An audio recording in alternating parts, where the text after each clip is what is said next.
Good morning, everybody, and welcome back to day 2 of our session. I hope that you all had a wonderful evening last night. And we are going to start with hearing from our Athlete Commission Chair, Emma Tero. Emma, the floor is yours.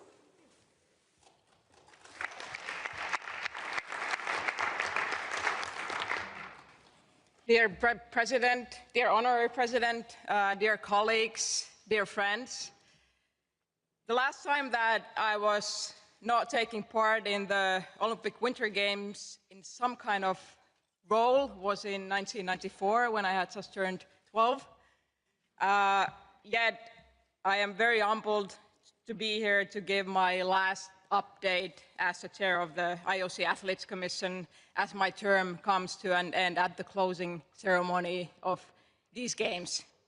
It has been an absolute honor to lead the Athletes Commission over these last 5 years, representing athletes from all over the world and sharing their views at the highest level of the IOC.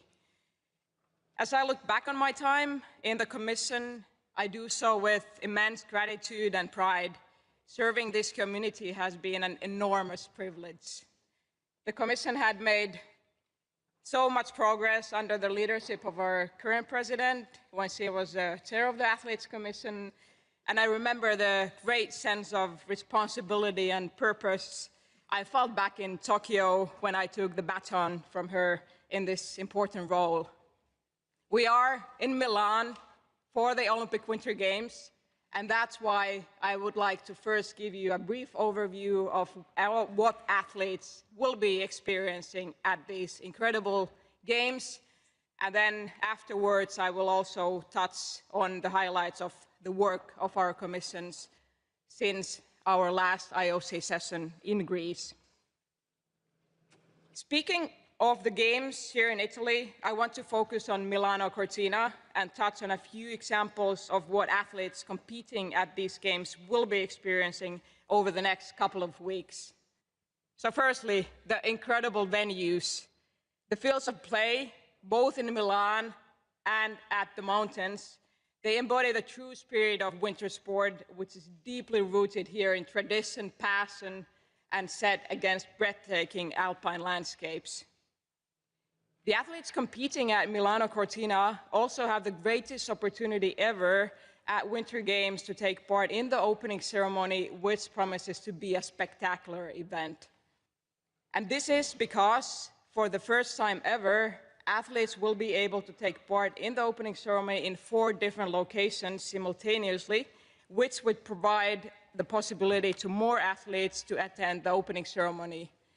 This will be a chance for them to wear their national uniforms with pride and show off those country colors. I know this is a huge undertaking for our local organizing committee and for OBS, and I'm certain the athletes at all different villages will be grateful for this unique opportunity. Back for our 4th successive games is the athlete moment. Thanks to our partner TCL and OBS, athletes from all sports will be able to connect with their family and friends at the end of their competition through the screens next to the field of play.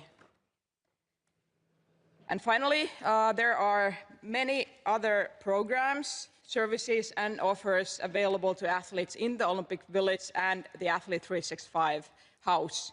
We have Athlete 365 houses in all 6 clusters.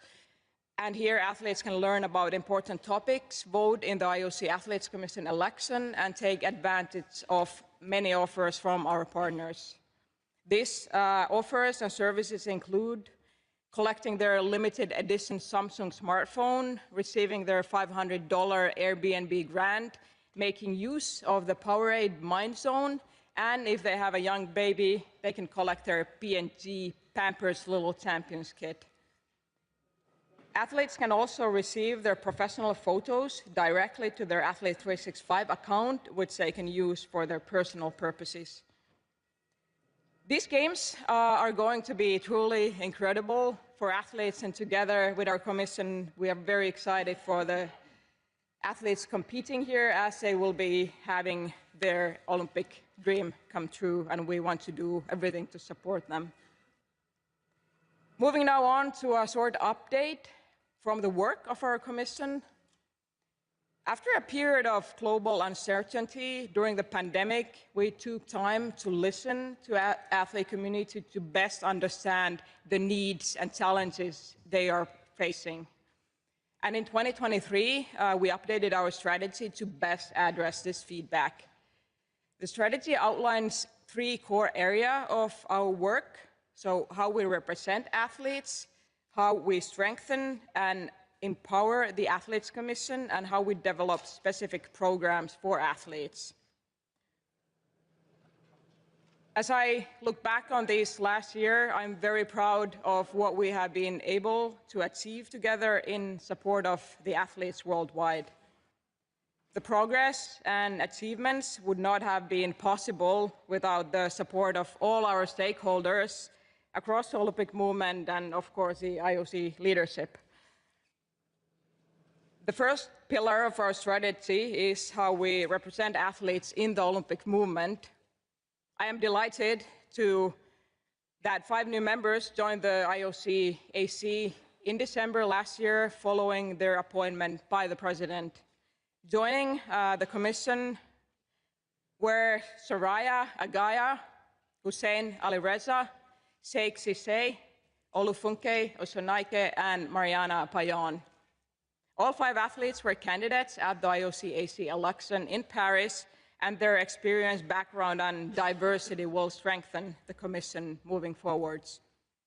In 2025, we continue to hold our calls with the athlete community and global network of athlete representatives, which President joined as well back in October and presented her vision for the future consultation.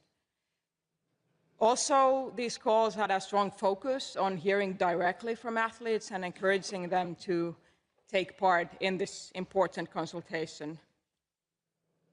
This period is such a huge and exciting time for our movement. We wanted to ensure that athletes had a say in the future of the direction and priorities of the IOC moving forward as President sets out her strategy. A continuous focus of our Commission is strengthening and empowering the global network of athlete commissions, and this is the second pillar of our strategy. In June last year, we held the 12th edition of the International Athletes Forum in Lausanne with over 400 athlete representatives coming together for 2 days. The sessions there focused on a number of important topics with the goal of sending each participant home with increased knowledge and a clear plan on how to develop their AC even further.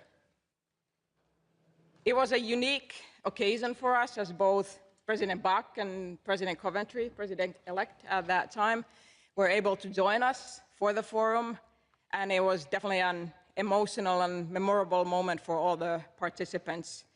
Based on the feedback received, we are pleased to share that the forum was the most successful yet. An essential tool in supporting the NOC Athletes Commission is Olympic Solidarity NOC AC Activity Grant, which is now in its 7th year. It has been both inspiring and impressive to see the various projects that the ACs all over the world have been delivering for their athletes and reflecting the importance of the projects. The number of applications from NOCs continues to grow and grow every year. Also, thanks to the funding from Olympic Solidarity, we are able to organize a Continental Athletes Forum, and we have seen 3 delivered in 2025 in Africa, Asia, and Europe. These events are essential for the athlete representatives in each region to come together and identify ways of making their ACs even more effective. It was very fitting that our newly elected president and the most decorated Olympian in Africa was able to attend the event in Namibia in what was her first official engagement after being elected as the IOC president. A very special moment for all the athletes participating. Another significant milestone in 2025 was, for the first time, the chairs of all Continental Association athlete commissions were invited to participate in the Olympic Summit. And this is yet another example of how athletes are represented at the highest levels of decision-making in the Olympic movement, and a valuable way for athlete perspectives from every continent and corner of the world to be heard. Moving on to the athlete support programs, which is the third pillar of our strategy. It has been incredible to see the progress made with our commercial partners and continue to develop many dedicated programs and opportunities for athletes. These opportunities cover supporting athletes both on their road to the games, during their career, and also in their career transition to life after sport.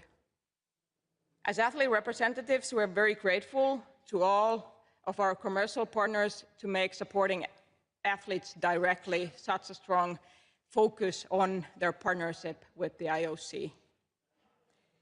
It goes without saying that Olympic solidarity funding continues to be integral in supporting athletes in their athletic journey. For instance, 449 athletes from 97 different NOC received an Olympic Solidarity Scholarship to help them in their efforts to qualify for the Games here in Milano Cortina. Out of these 249, scholarship holders qualified and will be participating here in these Games. And now, if I may, I would like to have a few final remarks reflecting my term as an IOC Athletes Commission member. I remember back in Pyeongchang 2018, when I was a candidate for the AC, nervous about the election, and then the immense honor of being chosen by my fellow athletes to represent them at the highest level. There is no greater responsibility, and I will forever be thankful for the trust placed in me by my peers. With the IOC election taking place right now throughout the Games, I would like to wish all the 11 candidates all the very best of luck. I will be excited to see 2 new members join the Commission at the end of the Games and to see the AC continue its progress in the years ahead. In my closing, I would like to extend a big thank you to all of you, the IOC members, and all the IFs, NOCs, and of course, to the athletes.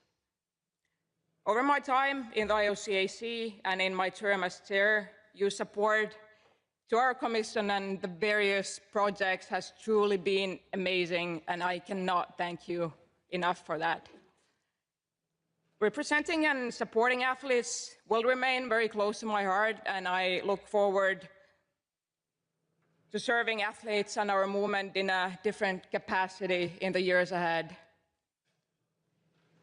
I also want to take this opportunity, to thank our commission members,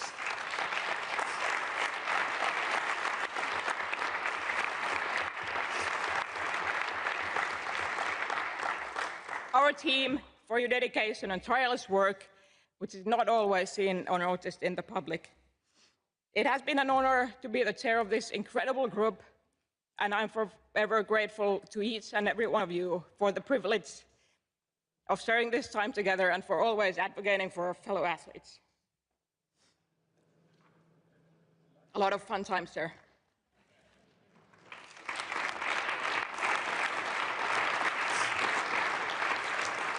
So also coming to the end of their terms as IOC members and leaving the Commission at the end of these Games, are Astrid, Hong, and Abhinav. I thank you for your dedication and commitment to serving athletes. You will be missed. Thank you again, President, Honorary President, the EB, and all members for always supporting athletes in the Olympic movement and the work for our Commission. Happy to take any questions if there are.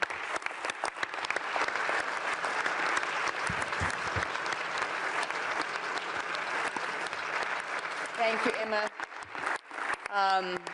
Thank you so much, and I know exactly how you're feeling right now, so I'm going to try and hold it together. But we appreciate you. I will open the floor for any questions or comments, please. Ms. Hovertz? Thank you, Madam Chair, Madam President, I should say. And through you, Madam President, I would like to offer a word of congratulations to Emma. And it is really amazing how quickly time flies. Because for me, it was like the day of yesterday that I had the pleasure at the Games in Pyeongchang of announcing the results of the election for the Athletes Commission. And Emma was one of the elected athletes. And I had the immense pleasure through these last years of working with Emma, first as a member of the IOC and then on the executive board, and see Emma grow into her role as chair of the Athletes Commission. Emma, you have been an amazing chair of the Athletes Commission, and it was absolutely a pleasure to see you dedicate all your time and attention to the benefit of the athletes. I saw you at meetings, I saw you at the Continental Forum in the Americas, where we had a wonderful gathering, and I really was a privilege to see you grow and dedicate every time that you had to the benefit of the athletes. You were very successful in your role, and many of the projects, I would say all of the projects, were very successfully executed.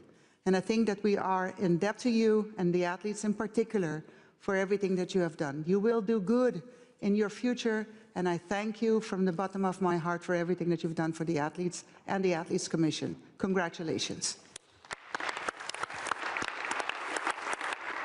Thank you, Nicole. Danke.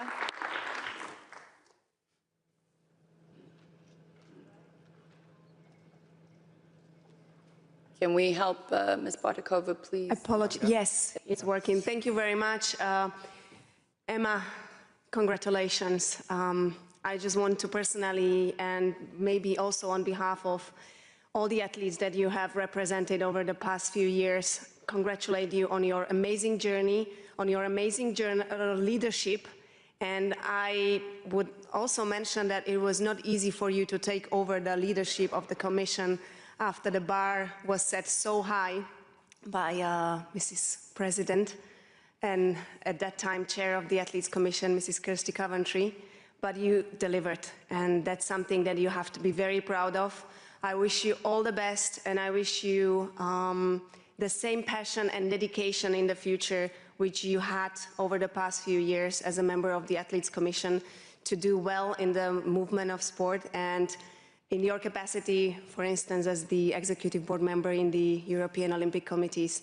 Thank you on behalf of all the athletes. Thank you for your work. Thank you for everything you have done. It was not easy, but you delivered. Congratulations.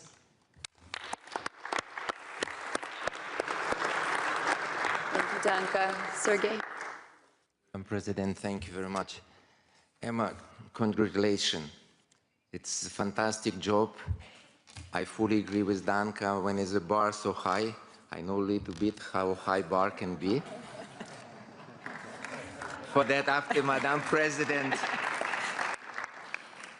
continue on this high level, of course it's a big challenge, but you manage so great.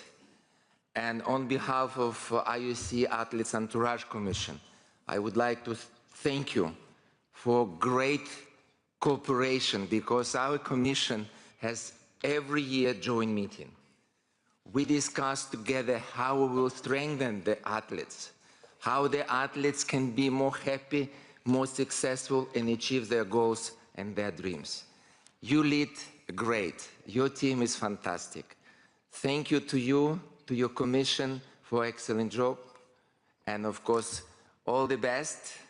And people like you, you never leave. You stay in the family, and this family is unique. Well done, congratulations, all the best. We stay together. Thank you. Thank you, Sergey. Yale?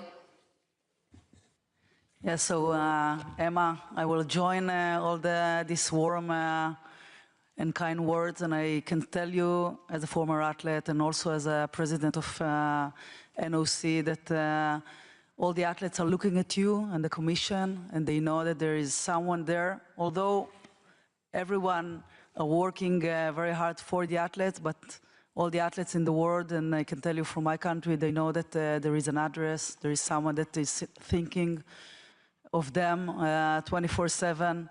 And we can see how in every generation of Athlete Commission, the work that is done is every time is better and better. And I think that you gain here so many tools for your life, for the day after, for yourself. And I'm sure that you will take it to the next level for yourself and continue your contribution. So I'd like to thank you and good luck. Thank you. Maya, please. Maya? King. Oh, yeah, sorry. Thank you. Emma, I would like, on behalf of all the Athlete Commission, thank you from the tip of my heart. Your humility and empathy to all the athletes is absolutely outstanding. And for me, you're absolute role model when it comes to leadership. And I feel really privileged that I had a chance to work along you as a vice chair. We had a lot of great moments, but also difficult ones, and the way you were handling the work of the Commission in Beijing, being on the quarantine for 2 weeks, was absolutely incredible. And I hope that we will stay in touch and that we can count on your advice and your thoughts in the next years of the Commission. And once again, thank you not only for working together, but also for friendship that we've built over the last years. And good luck for the future. And I'm sure you will stay in the loop. Thank you very much. Thank you, Maya. Tricia? I'm sure you're enjoying this, Emma. I just wanted to say, it was a long time ago that I was an athlete, but you always made me very proud in the way that you represented us as athletes. And I know from speaking to the athletes in my National Olympic Committee, they always felt so well represented. The integrity that you always bring to everything you do and the care that you took in this role is exemplary. And so thank you. And we'll miss you, but you did a fantastic job. Sorry.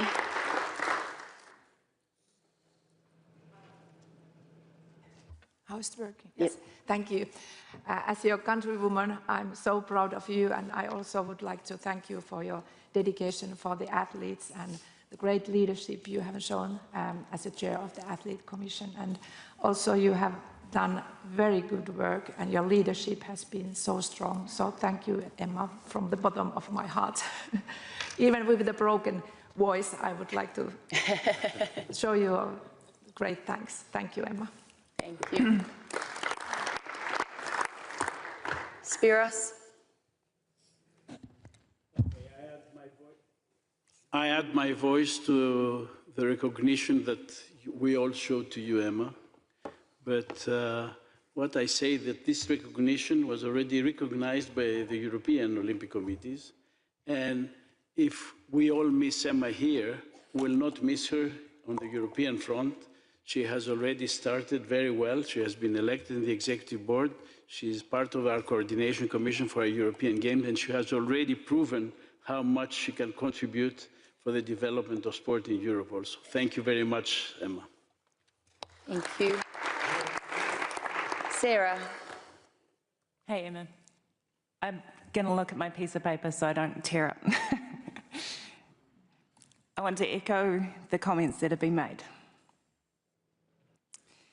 For those of you who don't know, Emma paused her job. She put her career on hold and gave everything to this role. Her personal commitment and sacrifice is incredible. You have given so much to the athlete voice and the Olympic movement. It was a pleasure to work under your amazing leadership, and I want to say thank you from me and all the athletes. Also to Astrid, Abhinav, Hong, thank you as well. Emma, you have empowered the members of the Commission, and I'm confident that the Athlete Commission will take that legacy into the future, and you will be remembered very fondly.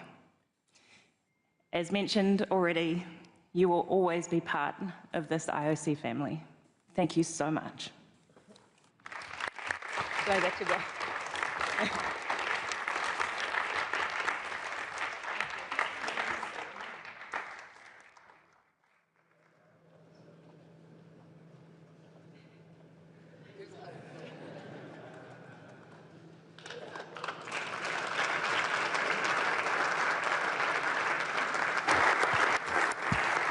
Thank you, everybody, and thank you, Emma. We have a nice way to say thank you at the end of the games, because you are still going to be with us, but this was the last formal time that we got to share. So I think nothing more needed to say. Thank you, Sarah, for bringing on the tears.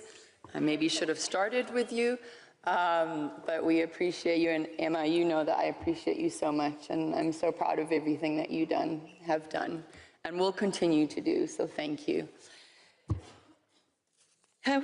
Right.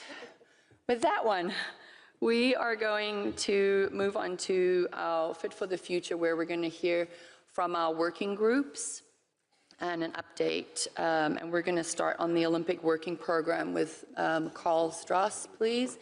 What I am going to ask to do here a little bit different is to have all the reports done, and then if the chairs of the report can take a seat to the left, and then we'll open up for any questions, knowing that all members, we have our workshop on Fit for the Future this afternoon. So if not all the questions or comments get chosen today, this morning, we will finish and wrap up this afternoon with the workshop for the active members. And with that, I will pass the floor over to you, Carl. Thank you so much. Good morning, Madam President. Good morning, Honorary President. Good morning, Executive Board members, dear friends and colleagues. Thank you for the possibility to provide you with the latest update from our work in the Olympic Program Working Group. It's a privilege to chair the Olympic Program Working Group alongside the outstanding members you see on the screen. Just a quick reminder of our mandate. The working group is here to ensure the Olympic sports program stays balanced, relevant, and forward-looking. We are reviewing the size of the games, the mix of sports and disciplines, options for new additions, and a clearer process for changes. We also look at potential crossover between summer and winter sports, and in second stage, we will look at how the games fit within the global sports calendar. To date, the working group has had 6 constructive meetings. During the games, the working group members will take part in a sports observation program to better understand the value and examine what the new events and formats debuting in Milano Cortina bring to the Olympic Games. We will also observe the OCOG additional sport of ski mountaineering, the first winter sport added to the program in over 25 years. At present, our current focus is centered on the key areas. Firstly, we are strengthening our understanding of the costs and revenues linked to changes in sports and disciplines at the Olympic Games. Second, we are defining a dynamic review process for the Olympic program to be applied for each edition for the Games. Third, we are building clear, transparent, consistent evaluation criteria for the Olympic sports program. Fourth, we are creating a more structured framework for OCOG when it comes to additional sport proposals. And finally, we are looking at potential summer-winter crossover to better understand both the opportunities and implications for the overall program. Our immediate focus is on French Alps 2030, as it is the next program to be finalized. A broader review of this topic will follow in the second stage. Regarding the new evaluation criteria, engagement within the IFs is essential. We will hold consultations, including sessions at Sport Accord, in collaboration with ASOF and WUF, and to give the federations the opportunity to provide meaningful input and contribute to the process. We recognize that we are dealing with a number of decisive and sometimes sensitive topics. We know we will not be able to make everyone happy, but our responsibility is clear: to ensure the Olympic sports program is balanced, relevant, and forward-looking, and sustainable, and we thank you for your input, your trust, and your understanding. Thank you so much for the opportunity to present today on the IOC, here to the IOC session. Thank you so much.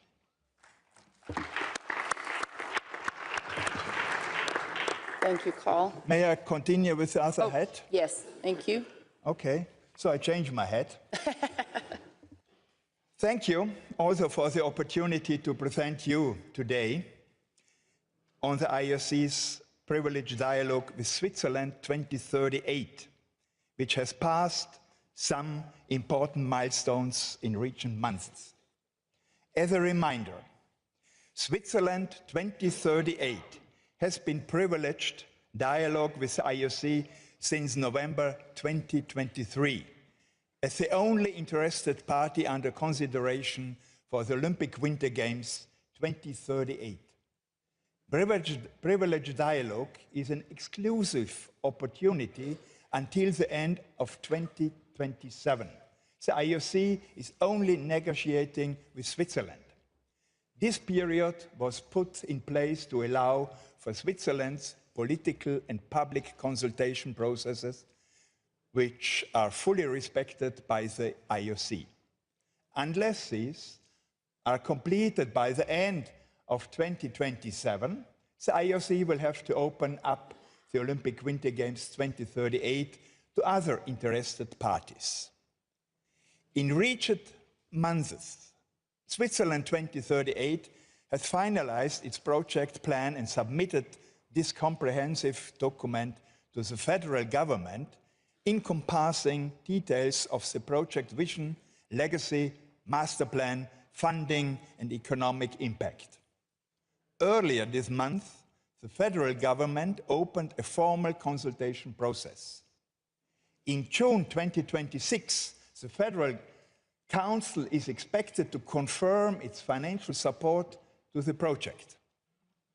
Then in December, the decision about national government support is expected to be ratified by the Swiss Parliament.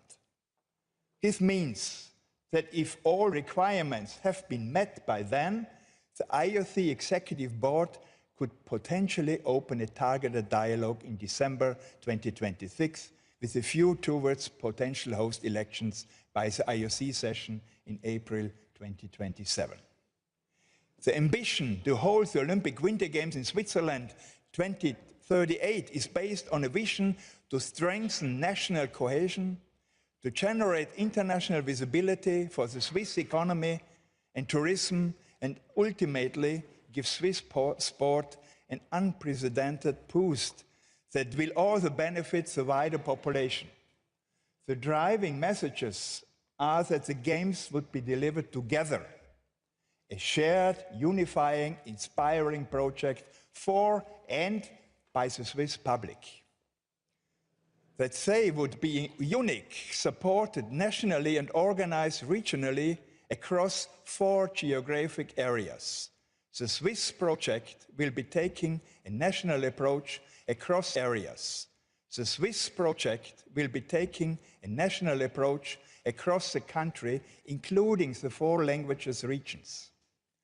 And that they would be innovative as a driver to overcome societal challenges, economically and socially impactful, as well as financially and environmentally sustainable, by approaching the Games in a new way.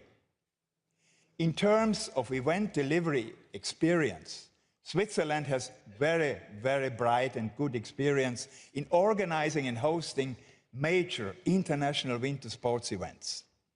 Switzerland was hosted 171 World Championships or World Cups in 11 out of 15 disciplines over the past 10 years. 11 out of 15 disciplines over the past 10 years. 100% of the proposed competition venues will be existing or temporary. All villages would be composed of existing accommodations in hotels. The IBC and MPC is planned in the existing Geneva Belexpo Exhibition Center. And the ceremonies would be in Lausanne and in Bern, with the specific existing or temporary venues still to be confirmed. As I mentioned, the master plan has evolved since it was proposed for the Olympic Games 2030 in response to the guidance provided by the IOC. In the opinion of the future host commission, the concept is much improved while still using 100% of existing venues all over Switzerland, focusing now on 3 main clusters with 3 main Olympic villages, where 80% of athletes would be accommodated, plus alpine skiing in Crans-Montana. The sports are distributed as follows. Curling, speed skating, figure skating, short track would be in Lausanne and Geneva cluster. Ice hockey, Nordic sports would be in the central cluster around Lucerne, Zurich, Zug and Engelberg. Biathlon, sliding sports, freestyle, snowboard competitions would be held around St. Moritz cluster. There would be 2 standalone venues for alpine skiing in Crans-Montana and ice hockey in Lugano. That concludes my update, and I will be pleased to answer later all the questions you may have. Thank you very much. Thank you. Thank you, Mr. Strass. We will now hear from our future host commission chair, Ms. Kalinda Grabakicevic.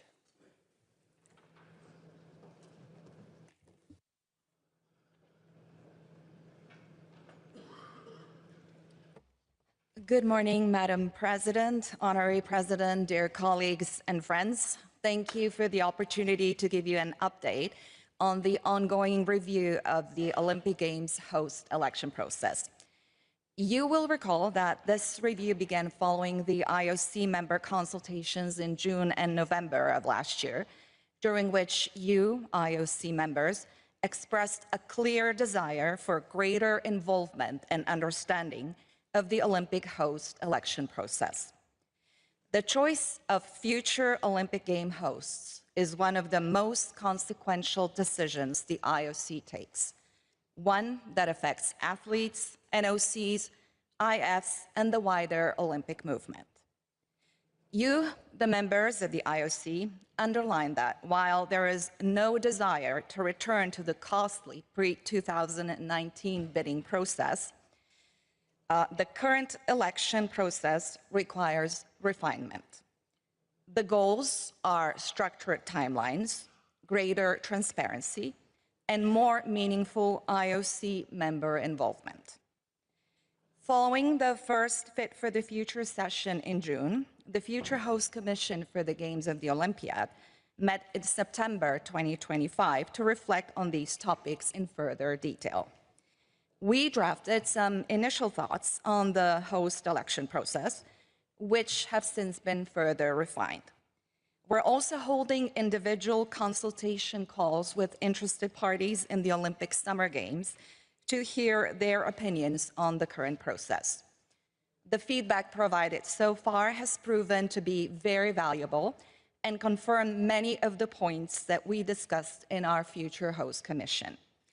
Today, I would like to present to you our first conclusions from these consultations. The process would be based on 5 principles. First, alignment. The election process should be fully aligned with the IOC's overall strategic direction and priorities to define a successful outcome. Establishing a strategic framework from the executive board at the outset would be highly valuable. Second, collaboration and partnership. The process should also reflect the diverse needs of key stakeholders, including hosts, athletes, IFs, NOCs, media, and commercial partners. The Commission recognized that interested parties are partners whose vision and capacity should be nurtured. Third, transparency. Clear criteria, documented procedures, and more regular updates for both IOC members and for interested parties would build legitimacy, and guard against perceptions of favoritism. Fourth, flexibility. The timing of elections and process stages must reflect the IOC strategic goals and the state of preparedness of interested parties. And fifth, legacy and continuity. Even unsuccessful finalists should be recognized as strong potential candidates for future games and derive long-term benefits, reinforcing trust in the process and sustaining their commitment to the Olympic movement. From a more concrete perspective, there are four main focus areas regarding the reform of the process: timelines and milestones, process stages, evaluation criteria, and finally, a greater engagement with you, the IOC members. One of the main conclusions of the consultations was that clear timelines and milestones towards electing hosts are essential to provide predictability, clarity, and transparency for interested parties and the entire Olympic movement, and to allow potential hosts to develop their project in a more cost-efficient way towards a set deadline, providing planning security for governments while allowing time and space to build trust and support among the public. On the process stages, the Future Host Commission acknowledged that the current binary distinction between continuous and targeted dialogue may be too sharp, especially in the context of a large number of interested parties in continuous dialogue. We therefore propose to introduce a transitional stage. The transitional stage would allow shortlisting of a limited number of interested parties with advanced projects for deeper evaluation. These shortlisted parties should also be selected based on the IOC's overall strategic direction as set by the IOC Executive Board. The Commission believes that evaluation should be based on transparent criteria published in advance. Among other, members emphasize the importance of venue master plans, clarity on sports program, financial guarantees, and the added value of prior experience in hosting multi-sport events. Legacy, based on the current state of infrastructure from some of the past editions of Olympic Games and other major international sports events, and sustainability in all of its aspects. Stakeholders agreed that the involvement of IOC members should be expanded throughout the Olympic Games host election process, while increasing transparency and keeping the role of the Future Host Commission as the central point of coordination. This can be achieved through regular in-camera briefings at IOC sessions with secure opportunities for questions and discussion, secure online briefings for IOC members between sessions, ensuring confidentiality, publishing the list of interested parties in continuous dialogue, publication of a host selection playbook, a public, single document that sets out the process, milestones, and evaluation criteria, and structured progress reports, concise, standardized updates after each stage, including justification for decisions taken. Madam President, dear colleagues and friends, this concludes my presentation. Thank you for your attention. Thank you so much. Thank you. If you come down to the side next to Carl, thank you. Now we will hear a report from our chair on the working group for IOG, Ms. Danka Hubakova.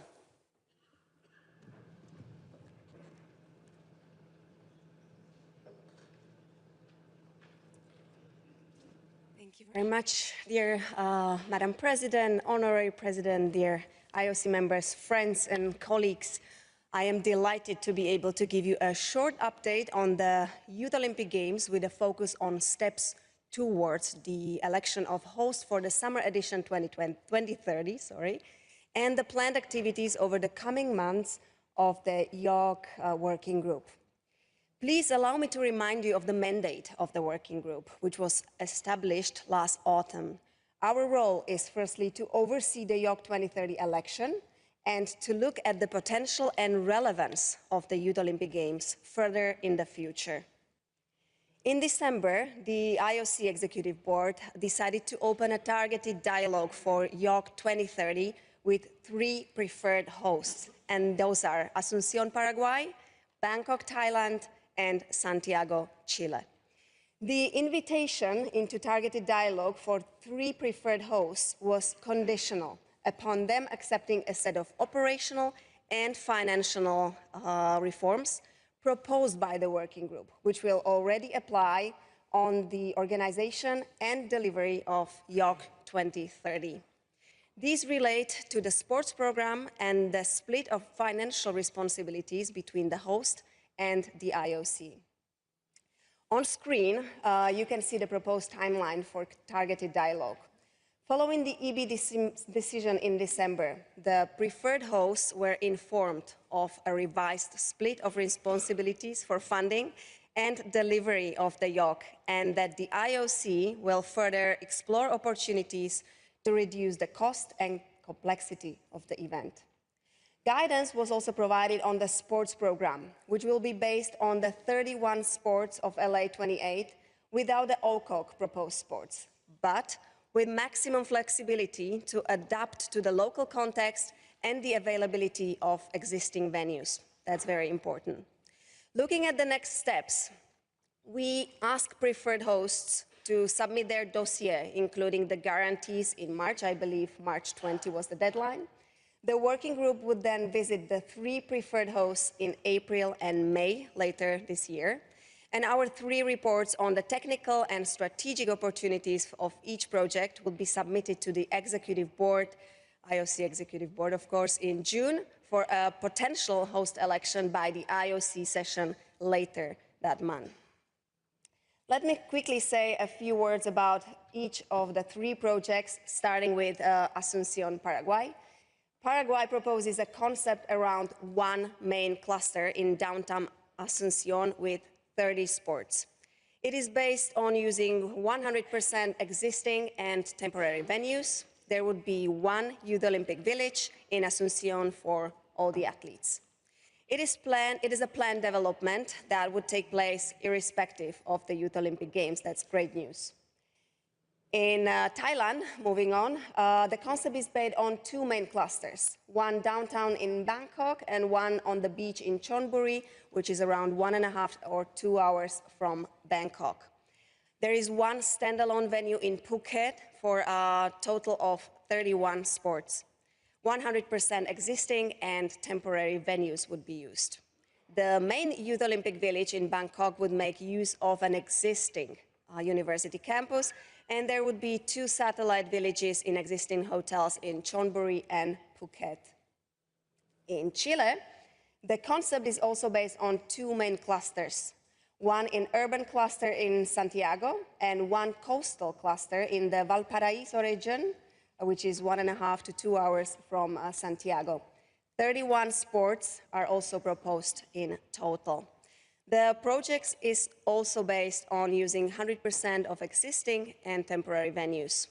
The main Youth Olympic Village in Santiago would be a planned development irrespective of the Youth Olympic Games, and there would be 2 satellite villages in existing hotels in Vina del Mar and Algarrobo to serve the coastal cluster. Now, the second mission of the IOC working group is to look at the potential and relevance of the Youth Olympic Games post-2030.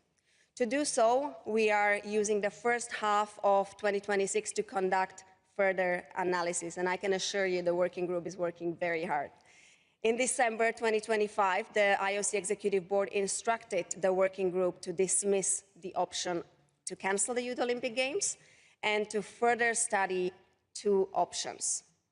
Option 1 would be proposing that the IOC should be repositioned as a high-purpose-driven, high-performance sport event with a lower cost for the IOC. Option 2 was for IOC to be decentralized through 5 continental youth games. Our research is still ongoing. We are working hard to find out what would be the best thing to do. On this slide, you can see the proposed timeline for the consultation process led by the working group. We will take advantage of the games to meet with key stakeholders, including the chairs of the continental associations. We will use the whole spring to conduct online surveys for the NOCs and the international federations. By June 2026, we will have compiled all the feedback of the consultations in a report to the IOC Executive Board in view of a final decision by the IOC session. Thank you very much, and I'm happy to take any questions you might have on a later stage. Thank you.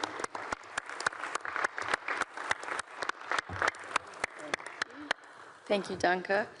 We will now hear a presentation from the Chair of the Protection of the Fundamental Principles of Olympism Working Group, Sir Hugh Robertson.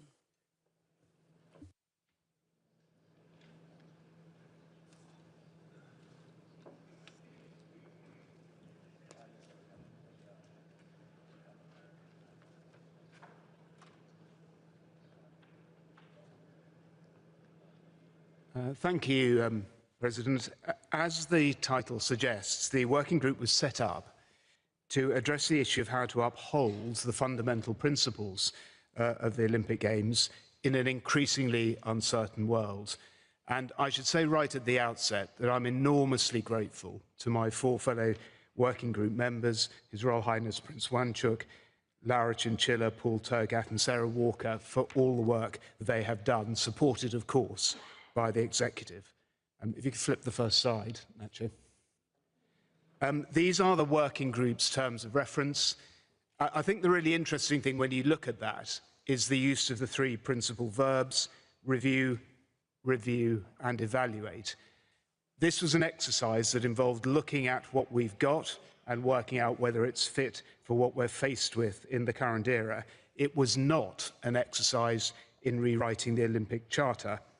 And indeed, if you read the Olympic Charter, it is incredibly well written, actually. There are a series of checks and balances in there, very cleverly written.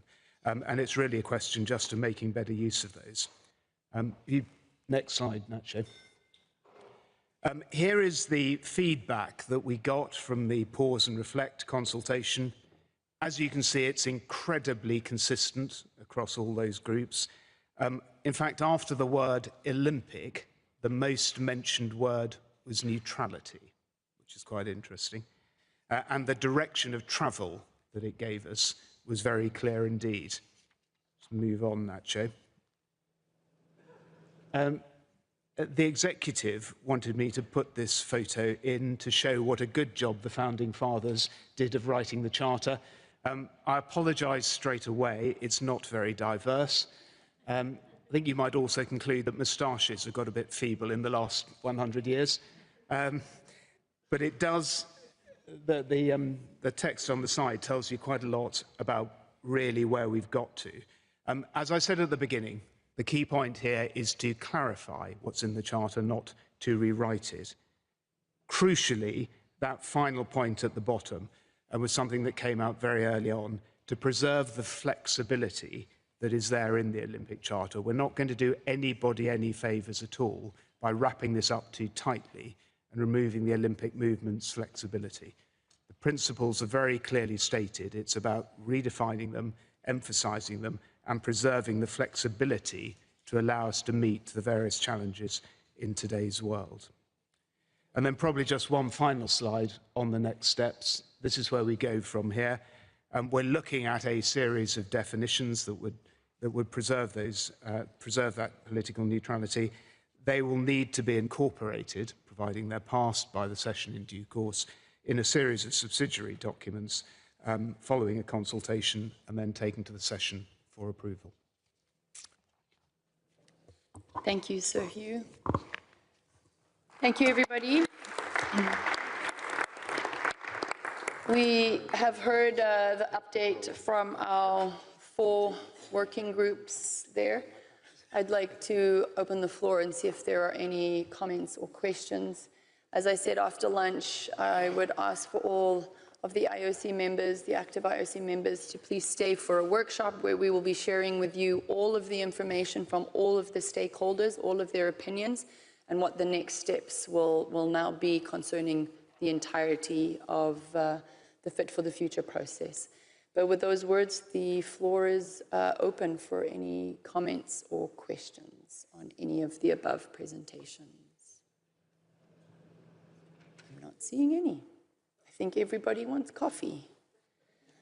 All right, well, thank you very much. We need to give a little bit of time. Thank you to our presenters. Thank you to our chairs. Very much appreciated. Don't think you're off the hook too easy. I feel there may be a bit more discussion a little later. With that, we need to give the next chunk of work is elections. Oh, okay, sorry. We have one comment. Mr. Luis Oviedo, please. En español. I'll be speaking Spanish.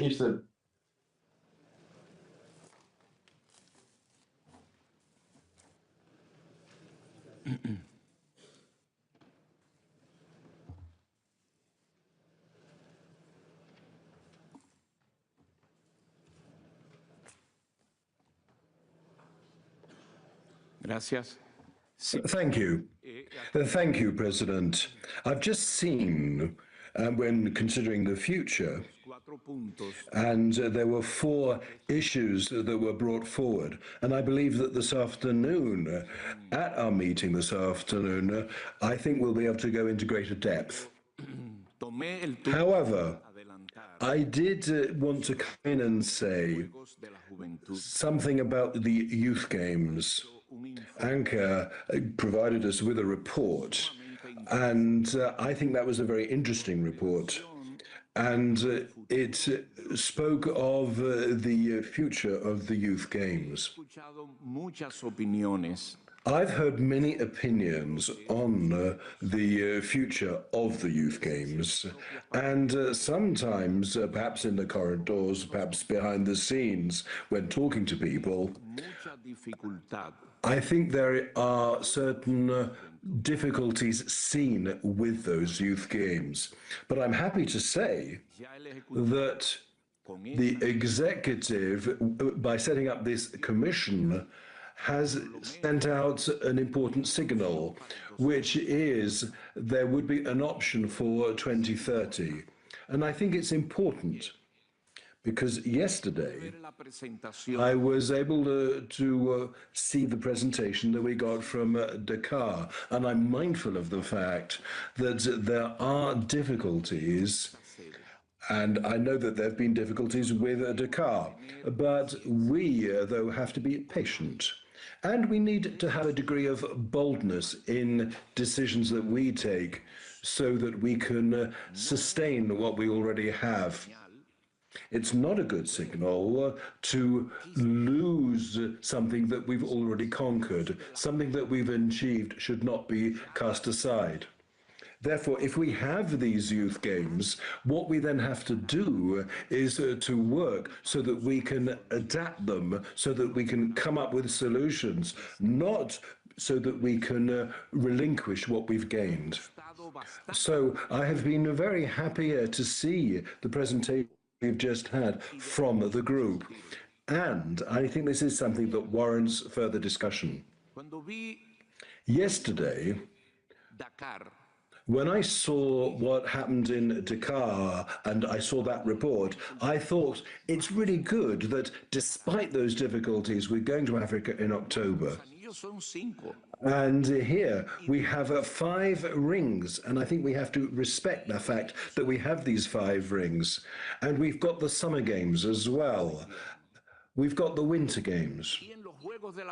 And in the youth games, what we're doing is blazing pathways. And I think this is wonderful that the executive has also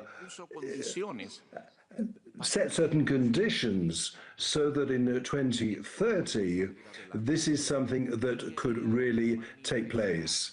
And what I would like to do is really put on record that and say very clearly that is how I see things.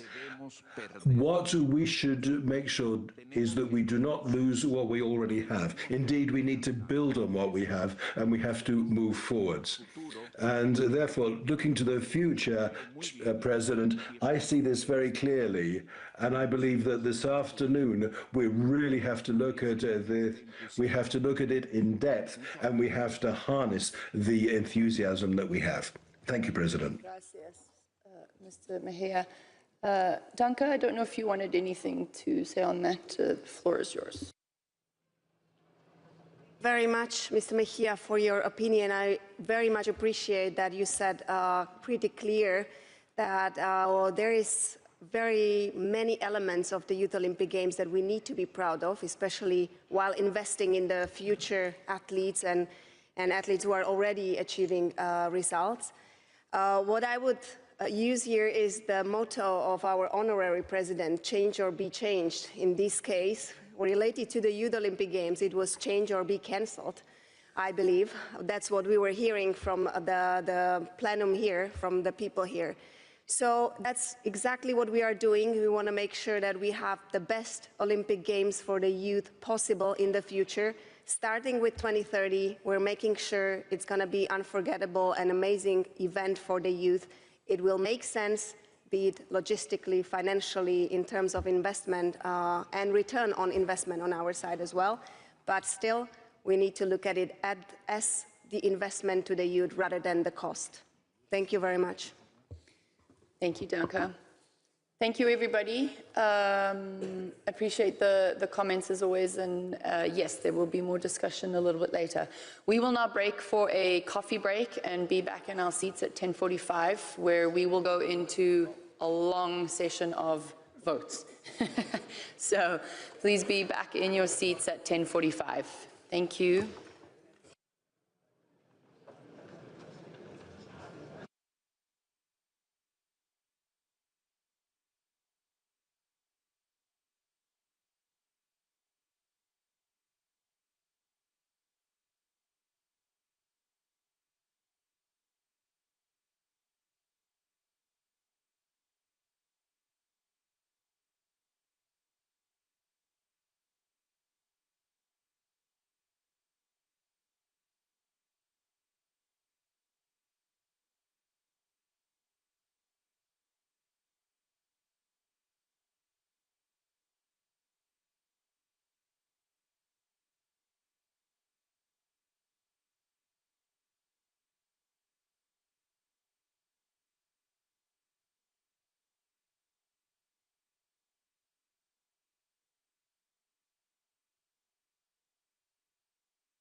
Welcome back, everybody, and we will move on to our next session or next part of today.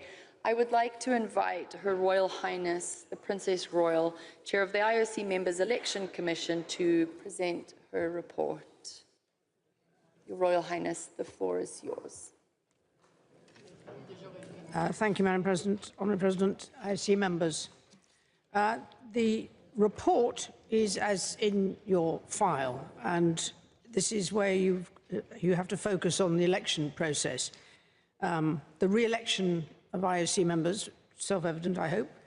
The change of status for IOC members, which I hope you'll also agree is self-evident, and reflects what you were talking about in terms of the rules of the Charter, giving us enough flexibility to be able to use the people with that speciality, to keep them in position until we have somebody else to take their place. The extension of IOC members' terms of office, same is true for them, as you've noticed, and the election of new IOC members, that's active athletes. And after hearing Emma, I think we're all very much aware of how hard that is and how much we appreciate the athletes allowing themselves to come forward for this election, as well as being active athletes. That's quite a combination. And the election of IOC honorary members, which gives us the opportunity to say thank you to those who've served the IOC a very long time, but and feel that maybe that they can step back and enjoy it a bit more from a slightly different perspective. For me, an opportunity to say thank you to the members of the Commission, and indeed all members, for even volunteering in the first place. That's quite an achievement. I hope that most of those who volunteered in the first place had some idea what they were volunteering for, but I don't underestimate what that means for many individuals in terms of that commitment, the effect it has on their working lives, the distances they have to cover, the travel that's involved. All of that adds to the responsibility of being an IOC member. Never mind adding to it with helping out in various commissions and committees. And importantly, having the respect for all the working parts of the IOC, understanding how it fits together, and a perspective that covers all of those working parts. And that's why we're so grateful to so many people with different backgrounds accepting roles. Now, that is reflected very much in the members to be re-elected. That covers a wide range of backgrounds and commitments, and we're extremely grateful to them for wanting to continue that role, to be re-elected. And we are grateful for them for that commitment and the networks that they bring with them. And to the change of status, that's an important part of the handover and reflects the moving of times from the Honorary President in terms of the role, his role being, having the role of Michael Morris to go from an individual member to being recognised as a member as a German national. And the extension of the terms of office for very specific reasons, Annette Singh as the Chair of the Communications Commission to keep that position for another 4 years, and Mr. Karstos, who's patent we've already heard from, who's extremely busy as Chair of the Olympic Programme Commission and Future Host Commission for Olympic Winter Games. So his expertise is very much needed to continue.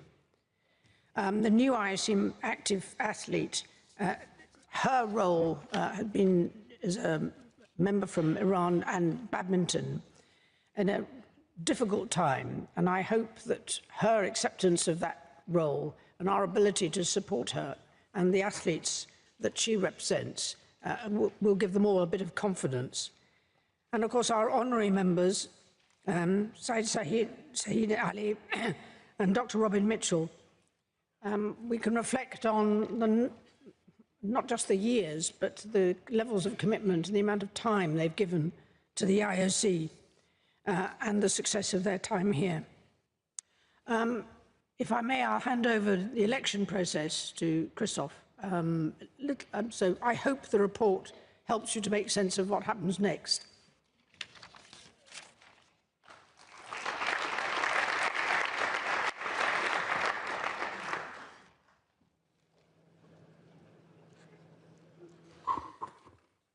Thank you, Your Royal Highness. Are there any questions from the members? Very clear report. No questions. Then I will pass the floor over to our Director General for the voting. Thank you, President. I would like to remind you of the rules which apply to each vote during this session. Each IOC member present in the IOC session room has one vote. For all the votes taking place during the IOC session, abstentions, blank or spoiled ballots are not taken into consideration into the calculation of the required majorities. Voting by proxy is not allowed. All members are required to stay in the room for the whole duration of the vote. If you leave the room, your card will be withdrawn and you will not be able to come back in the session room for the vote in progress. For all the votes during the IOC session, the President elects not to exercise a right to vote. However, she reserves the right to break a deadlock. You are not allowed to film or take pictures during the vote. The electronic voting keypads have already been placed on your desk, and the smart cards will now be distributed by the IOC staff. Once a vote is open, voting keypads and smart cards will no longer be distributed. The scrutineers for today's votes are Ms. Dagmavit Girmay Behan as the chair, Ms. Damaris Young, and Mr. Martin Fourcade. The chair's nipple on your pizza. Pretty contentious question. Yes, of course.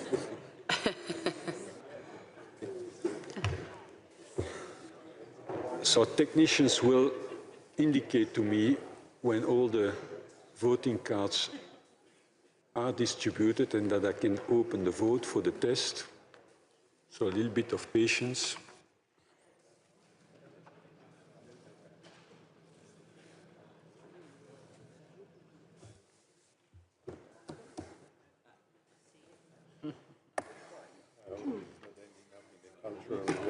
Well.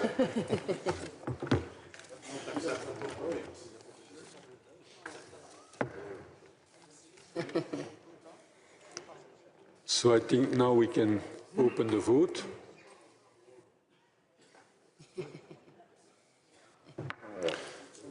The vote is open.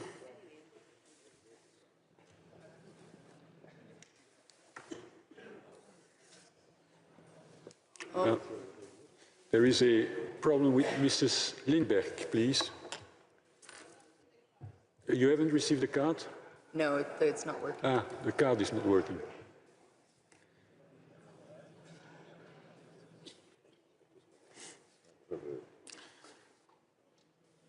We can always change the cards as long as the vote is open, as for your information.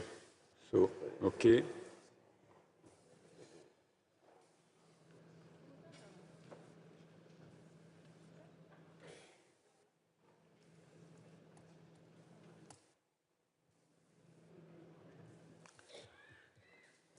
Ms. Lindbeck had a long reflection.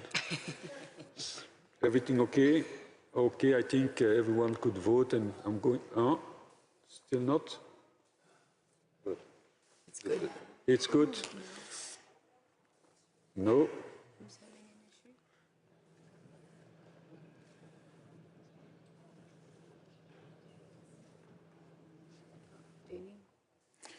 With Mr. Oswald also, please.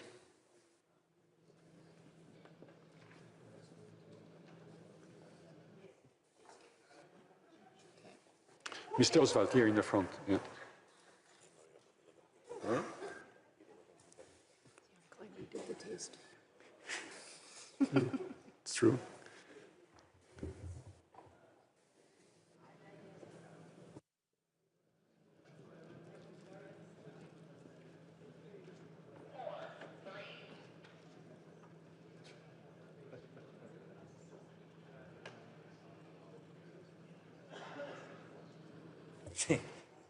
So I'm asking again, everyone okay? Could everyone vote?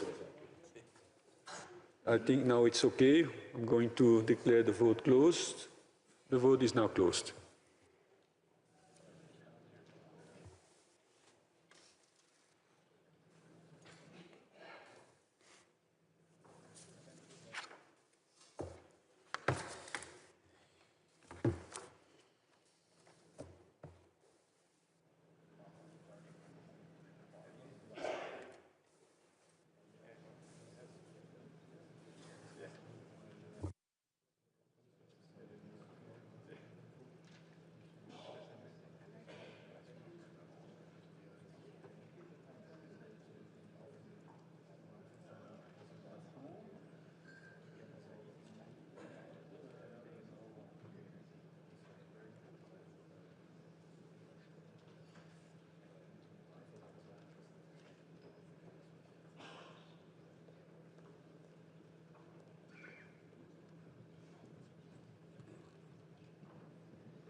Thank you, dear colleagues. Drum roll, please. Hopefully we agree. Total possible votes 100, abstentions 5, valid votes 95, majority of valid votes 48, yes 46, no 49.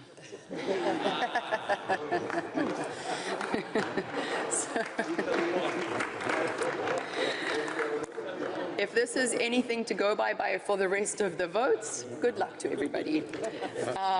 With that, we would agree that pineapple is not acceptable on our pizzas, but thank you very much for that. We will now proceed with agenda item 11.2, the re-election of IOC members. As we just heard from Her Royal Highness, the Princess Royal, and the Executive Board are proposing to re-elect today IOC members listed on the screen. 7 are independent individuals, 2 memberships are linked to a function of NOC President, 2 memberships are linked to IF President, and we have our IPC President.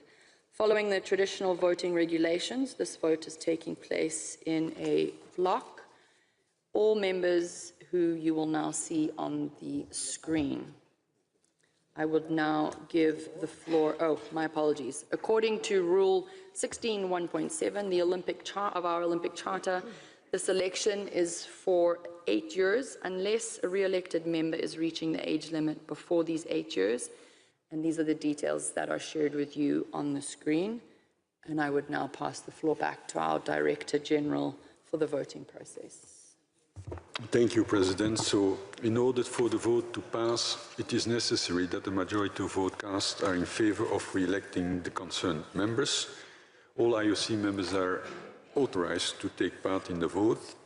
Of course, the period of such re-elections, as you mentioned, President, is subject to the relevant rules of the Olympic Charter, for example, with regard to the age limit and continuity of relevant functions. So, does everyone have a voting keypad and a smart card?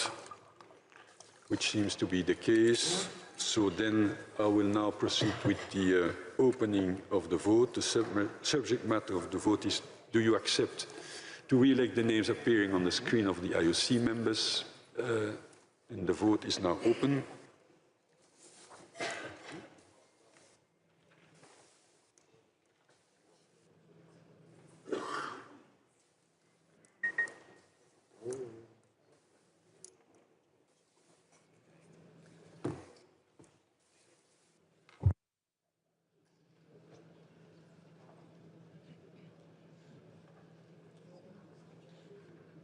Did everyone have the opportunity to vote? Yes. So this seems to be the case. I'm going to declare the vote closed. The vote is now closed.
Total possible votes 100, abstentions 3, valid votes 97, majority from valid votes 49, yes 95, no 2. Thank you, dear colleagues. We could like to congratulate our colleagues for their re-election. We now continue with agenda item 11.3, following the recommendation of the Members Election Commission, of which you have all just heard.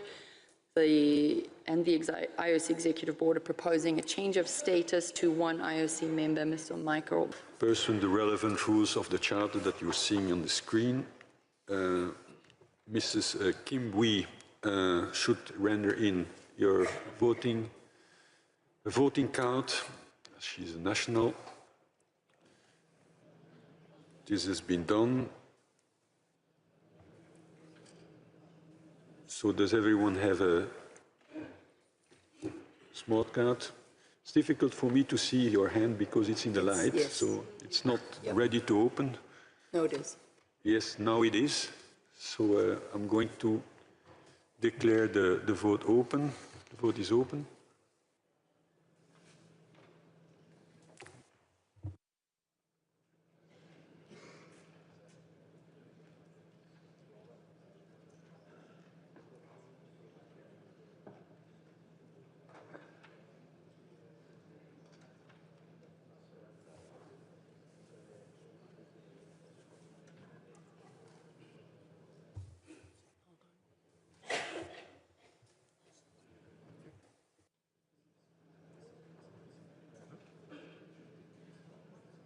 Did everyone have the opportunity to vote?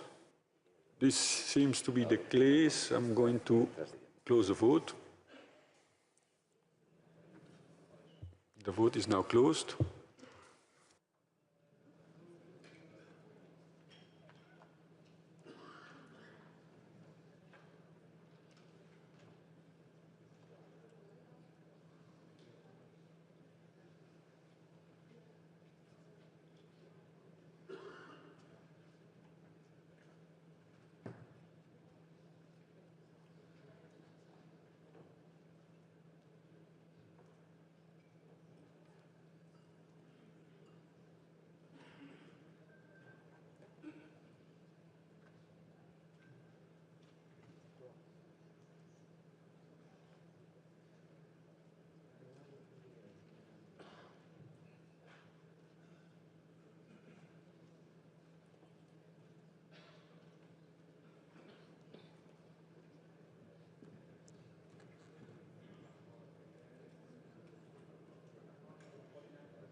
Total possible votes 99, abstentions 7, valid votes 92, majority from valid votes 47, yes 88, no 4.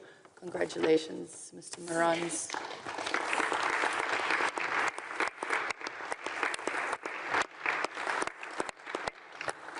Thank you.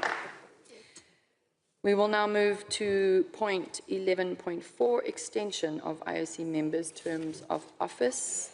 Following the recommendations by Her Royal Highness and the Executive Board, we would like to extend the mandates of Mr. Anand Singh from South Africa and Mr. Karl Stross from Austria. You've heard all of the reasons in the report, and I pass the floor to our Director General. Thank you. Here again, the majority of vote cast must be in favour of extending the terms of office of the concerned members. We will start with the extension of Mr. Anand Singh's terms of office. The subject matter of the vote is: do you accept to extend the age limit of Mr. Anand Singh as a member of the IOC? The rest you can read from the screen.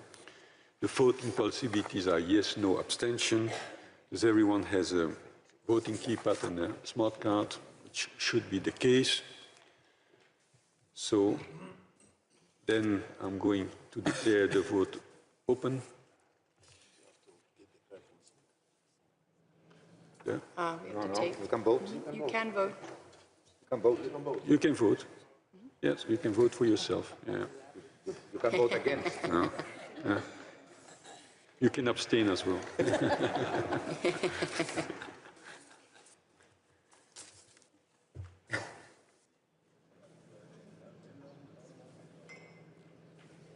So apparently everybody had the opportunity to vote. So if this is the case, I'm going to declare the vote closed. Vote is now closed.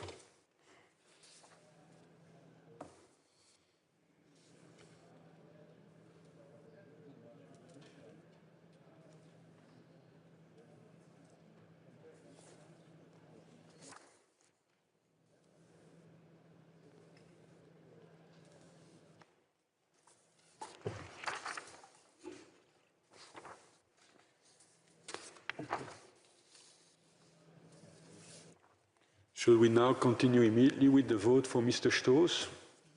Okay, so let's go with the extension of Mr. Stoos. He was already nervous that we had forgotten him. So the subject matter of the vote is, do you accept to extend the age limit of Mr. Karl Stoos as a member of the IOC for a term of 4 years, starting on the 1st January 2027 and running until the end of 2030? So the voting possibilities, yes, no, abstention. Everyone has, I guess, a voting keypad and a smart card. So then I'm going to open the vote. The vote is open.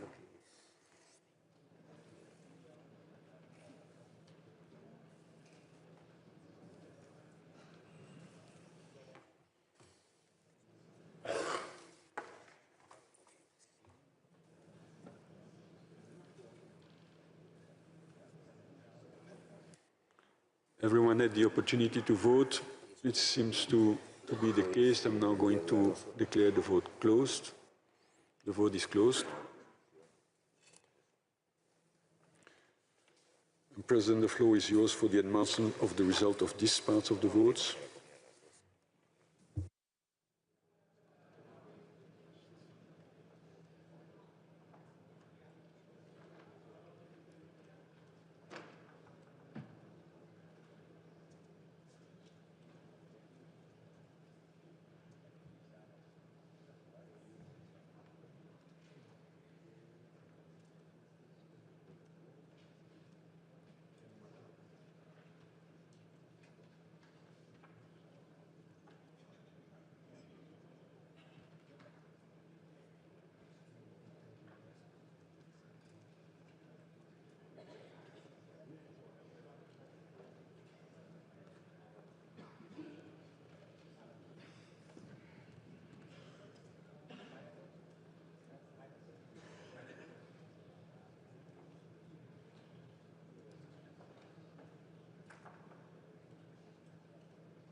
Thank you, colleagues. Total possible votes, 100. This is for Mr. Anand Singh.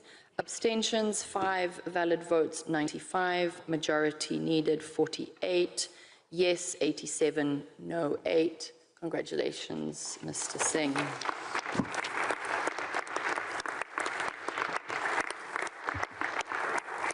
Mr. Strass, total possible votes, 100. Abstentions, 3. Valid votes, 97. Majority needed, 49. Yes, 90. No, 7. Congratulations to you.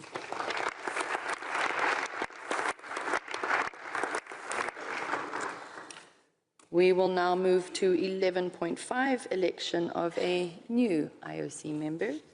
Following the recommendation of the Members' Election Commission, which you have heard the report from Her Royal Highness, the IOC Executive Board is proposing to elect Ms. Soraya Hagi as new member of the IOC Active Athlete. IOC Athletes Commission representatives will also be elected on the last day of this session, 2022, and that is also where our dear friend Emma will finish, and a new athlete chair will be verified by all of us. So with that, I pass the floor back to the Director General.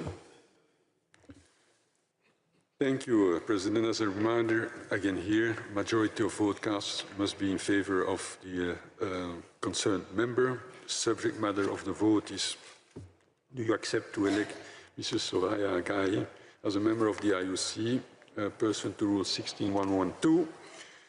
The voting possibilities will be yes, no, abstention. Everyone has a voting keypad and a smart card. Yes, that is the case. If our technicians are fine, I'm going to request the opening of the vote. The vote is now open.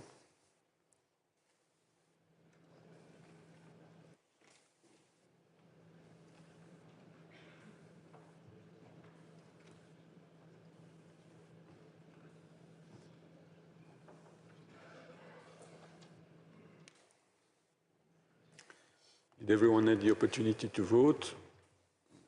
This seems to be the case. I'm going to declare the vote closed. The vote is closed.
Thank you, dear colleagues. Total possible votes, 100. Abstentions, 3. Valid votes, 97. Majority needed, 49. Yes, 95. No, 2. Congratulations, Soraya, and welcome to the Olympic family.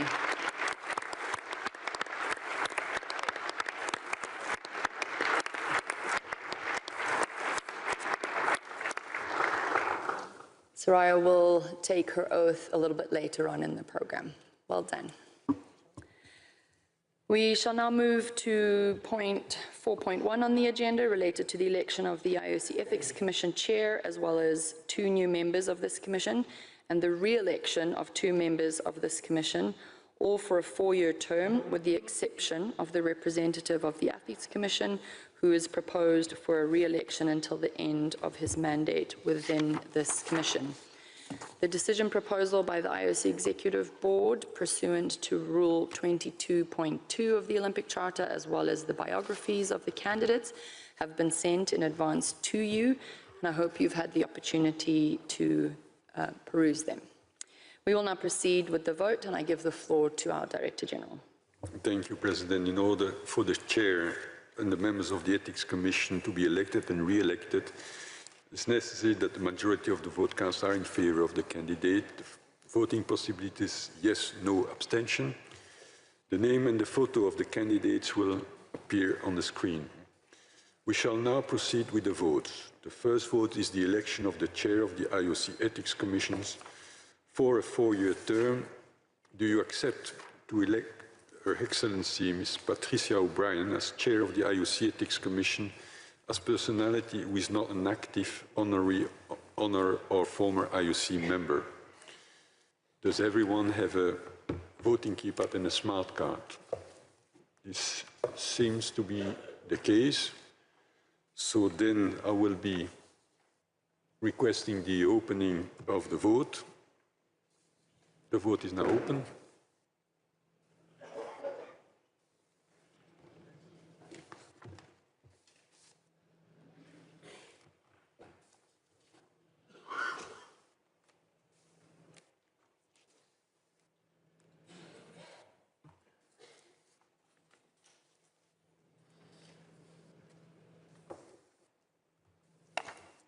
Everyone had the opportunity to vote. It seems to be the case. going to declare the vote closed. Vote is now closed.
Thank you. Total possible votes, 100. Abstentions, 2. Valid votes, 98. Majority of valid votes, 50. Yes, 96. No, 2. Congratulations. Thank you, everyone. I'm pleased to announce that we have all elected Her Excellency Mrs. O'Brien as Chair of the IOC Ethics Commission. As we heard from her report yesterday, she's extremely committed to this, and we wish you all the very best. Thank you. With this, I will pass the floor back to our Director General for the following votes that we mentioned earlier on the IOC Ethics Commission. Thank you. Thank you, President. And we'll proceed with the 4 votes, and you will announce the results after the four votes. So the first subject of the vote is the election of a new member of this Commission for a 4-year term. Do you accept to elect Mr. Karl Stoors as a member of the IOC Ethics Commission in his quality as IOC member? Does everyone have a voting keypad and a smart card? Yes, this seems to be the case. I'm going to declare the vote open. The vote is now open.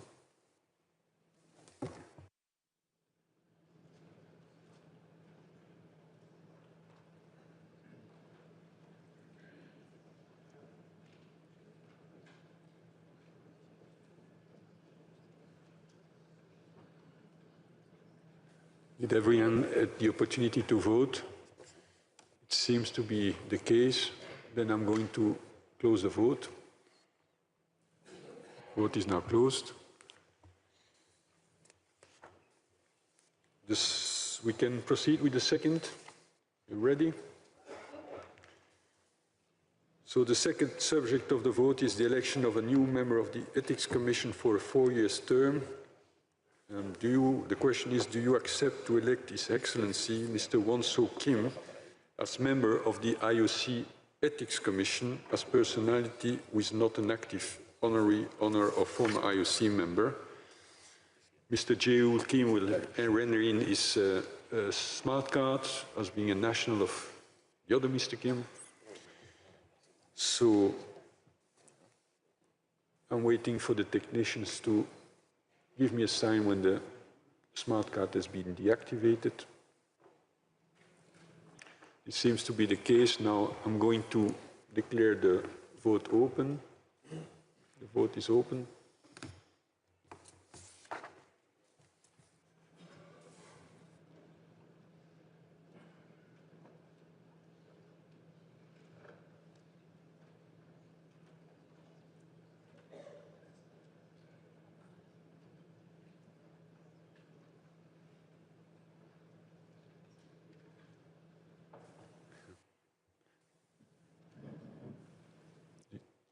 Did everyone have the opportunity to vote? Seems to be the case. Going to close the vote. The cameraman is challenging us, so the vote is now closed.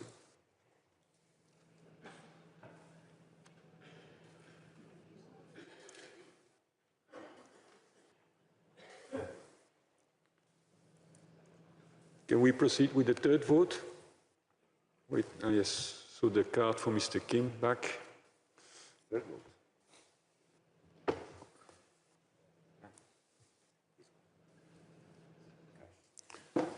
So the third vote concerns the re-election for a third and last four-year term of Mrs. Ovita Rapia. The subject of the vote is, do you accept to re-elect Mrs. Ovita Rapia as a member of the IOC Ethics Commission in her quality as an IOC member? Does everyone have a voting keypad and smart card? Seems to be the case, and I'm going to declare the vote open. The vote is now open.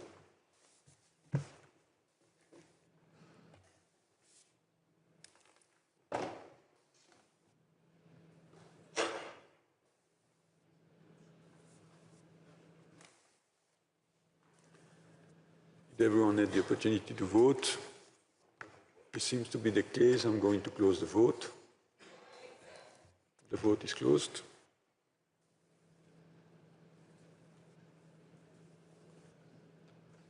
Okay, for the last vote? Not yet. The fourth vote? Yes. Then the last vote under this point is the re-election of the representative of the Athletes Commission within the Ethics Commission until the end of his mandate as representative of the Athletes Commission. The subject of the vote is, do you accept to re-elect Mr. Pau Gasol as member of the IOC Ethics Commission in his quality as IOC member representative of the Athletes Commission? Mr. Samaranch may not take part in this round of voting. So, does everyone have a voting keypad and smart card? This seems to be the case. I'm going to open the vote.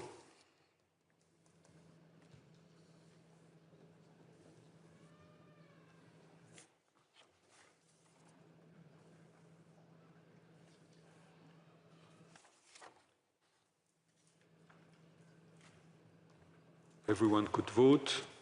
This seems to be the case, so I'm going to close the vote. The vote is now closed, and President, the floor is back to you for the announcement of the result of this round of voting.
Thank you, everybody, for the acceptance of Mr. Struss to be a member of the Ethics Commission. Total possible votes, 100. Abstentions, 4.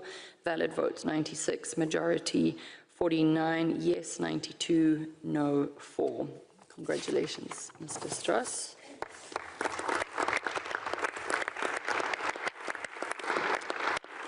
For Mr. Won-Soo Kim, total possible votes 99, abstentions 13, valid votes 86, majority 44, yes 83, no 3. Congratulations, Mr. Won-Soo Kim.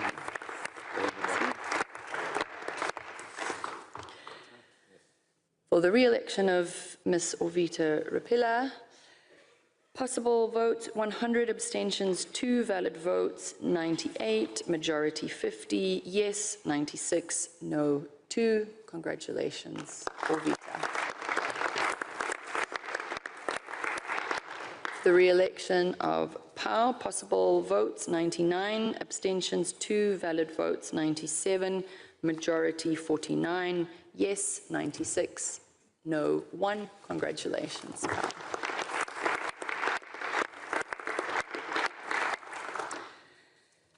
We will now proceed to point 15.6, election of 1 vice president and members of the IOC Executive Board.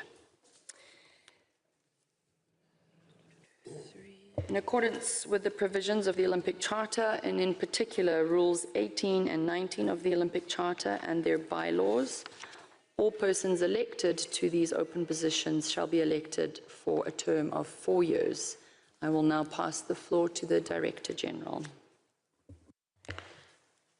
Thank you, President. As you know, in accordance with Rule 19 of the Charter, elections as IOC Vice President and members of the IOCB will take effect after the closing of the 145th IOC session on 2nd February. In order to be elected, a candidate must obtain a majority of the vote cast. You are now going to vote for the candidate for election to the office of Vice President. We have only one candidate for this position, namely Mr. Juan Antonio Samaranch. The subject matter of the vote is, do you accept to elect Mr. Samaranch as Vice President of the IOC? Mr. Pau Gasol may not take part in this vote.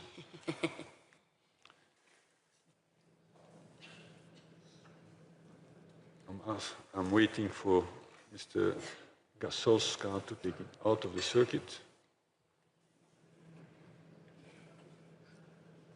So, did everyone have a smart card? This seems to be the case. And then I'm going to request the opening of the vote.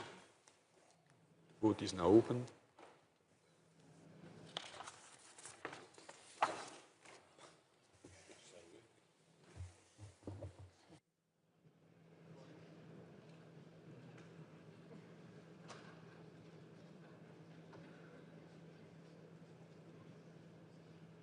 Did everyone have the opportunity to vote?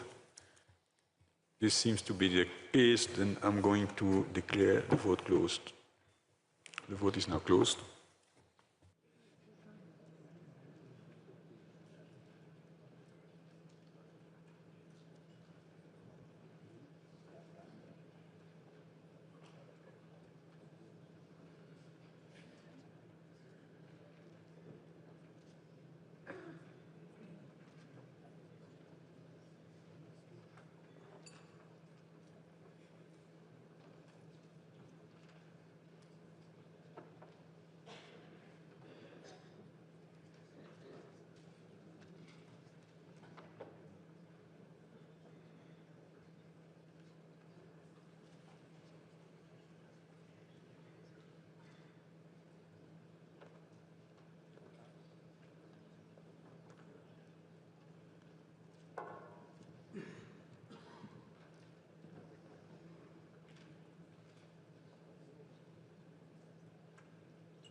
Thank you, everybody. Total possible votes 99, abstentions 4, valid votes 95, majority 48, yes 89, no 6. Congratulations, you have elected Vice President.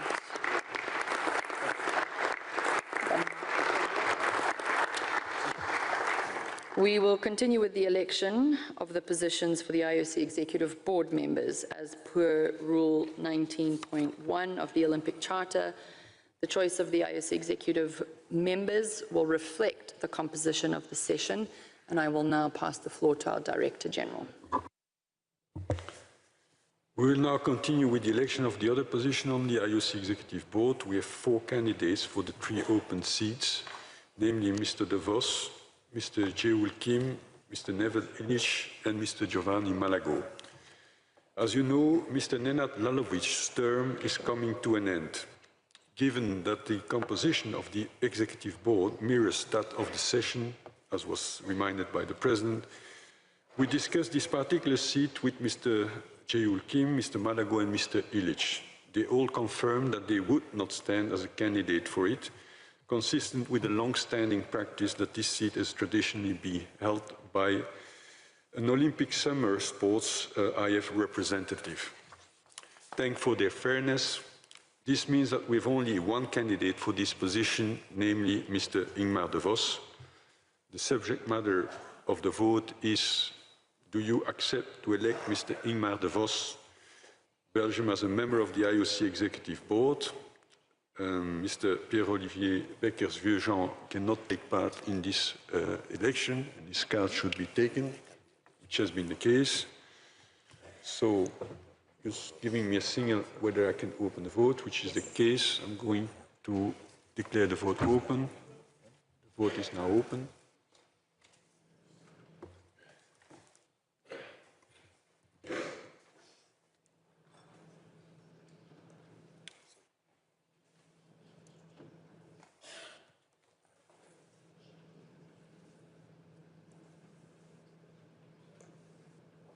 Did everyone have the opportunity to vote?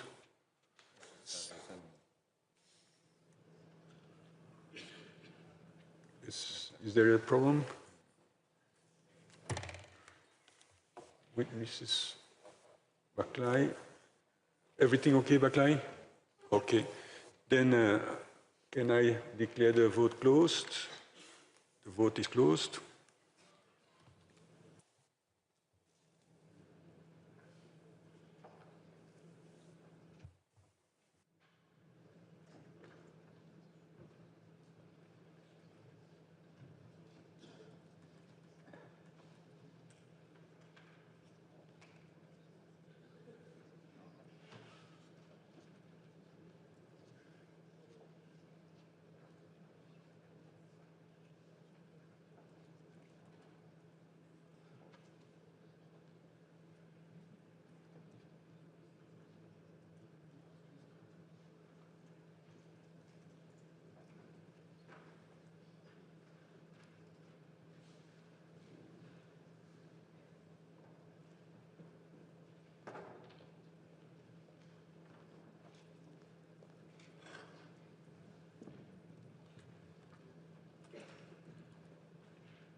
The results are the following. Total possible votes, 99. Abstentions, 3. Valid votes, 96. Majority, 49. Yes, 88. No, 8. Congratulations, Mr. de Vos.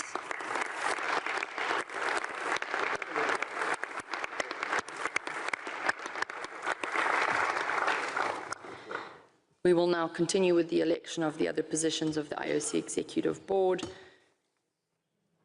And I will pass the floor over to, this is yours, I think. Exactly. Not my script. No, they are testing you, President, but you had the right reaction because this is my part under President. So we will now continue with the election of the other position of the IOC Executive Board. We have namely 3 candidates for 2 open seats. Namely, we have Mr. Jae-ul Kim, Mr. Neven Illich, and Mr. Giovanni Malago. As you know, Mr. Ferjani's term is coming to an end. Again here, given the composition of the Executive Board mirrors that of the session, we discussed this particular seat with Mr. Malago and Mr. Illich. They both confirmed that they would not stand as a candidate for it, consistent with the long-standing practice, and that this seat, as this seat has always traditionally been held by a representative of the Olympic Winter IFs. Thank you for your fairness. And then that means that we only have one candidate for this seat, which is who is Mr. Jae-ul Kim.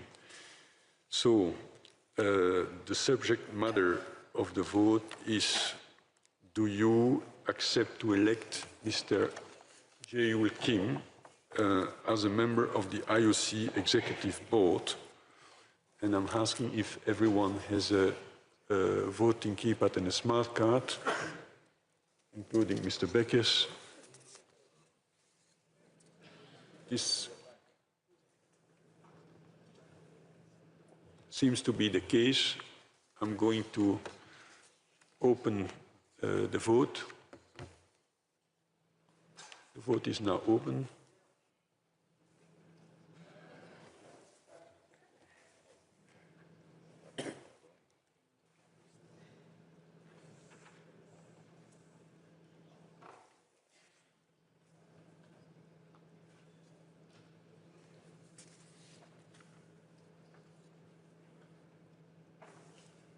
Did everyone have the opportunity to vote? This seems to be the case. I'm going to declare the vote closed. The vote is now closed.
And the results are the following. Total possible votes 100, abstentions 6, valid votes 94, majority 48, yes 84, no 10. Congratulations to your colleagues and congratulations, Mr. Kim.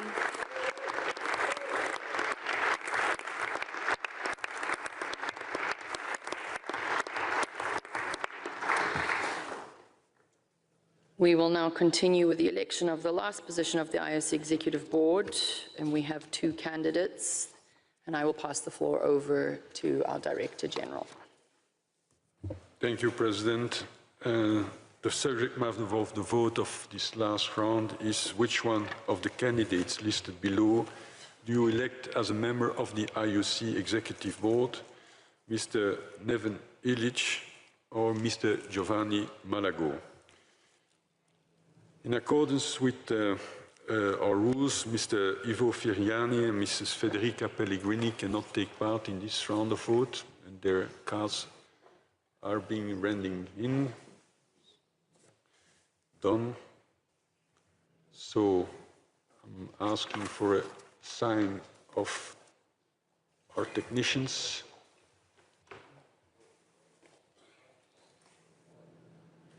Mr. Malago, you can vote. You can even vote for yourself. So, yeah. Yeah, for yourself. So, did everyone at the smart card and the voting box, which seemed to be the case? I'm going to open the vote. The vote is now open.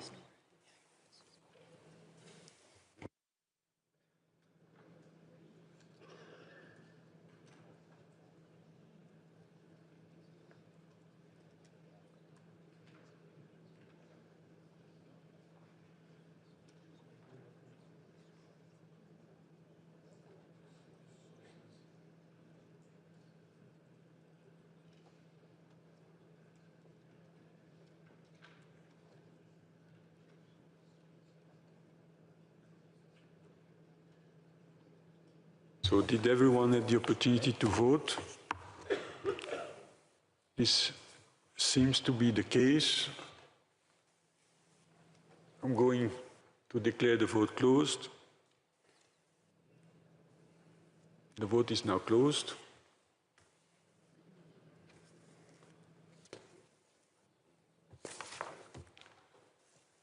President, the floor is now yours for the announcement of the result.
Ladies and gentlemen, we have a tie, 48-48.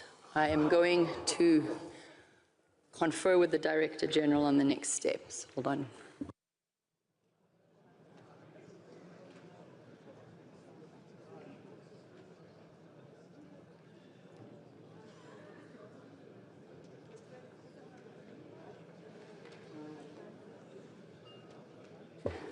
Let me allow to read the full results. Total possible votes 98, abstentions 2, valid votes 96, majority needed 49, both candidates 48-48. We will go to another round of voting and I will pass the floor back to the Director General.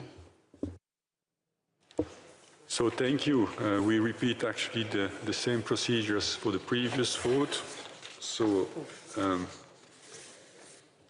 I'm going to ask, for the opening vote of the vote, assuming that we still have the two voting cards of Mrs. Pellegrini and Mr. Ferriani out of the circuit, which seems to be the case. So then I'm going to request for the opening of the vote. The vote is now open.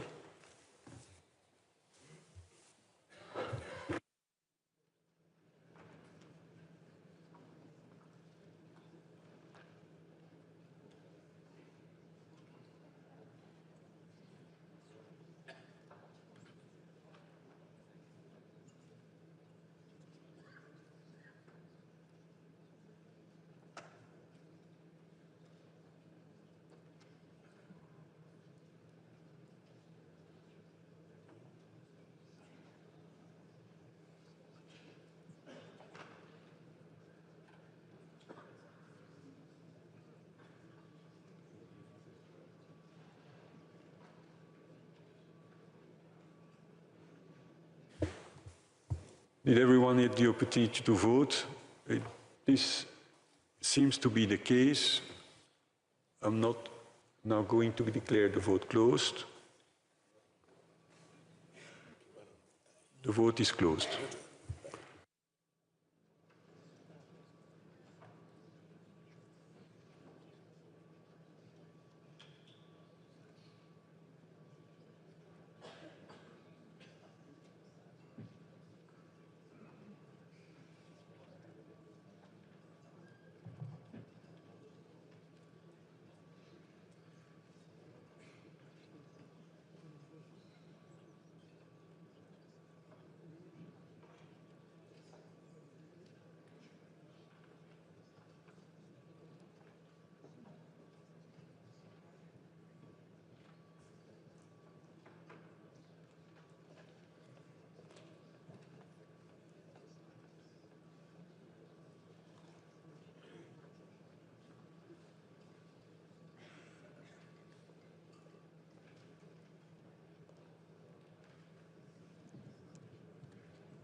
And the results are as follows. Total possible votes, 98, abstentions 3, valid votes 95, majority 48.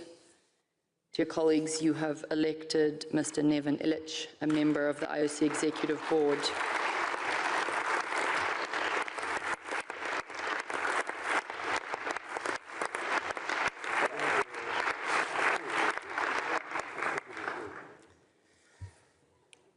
Thank you, dear colleagues and friends. With that, we will now proceed over to the oath-taking of our newest member. Before we do that, Neven, would you like to say a few words?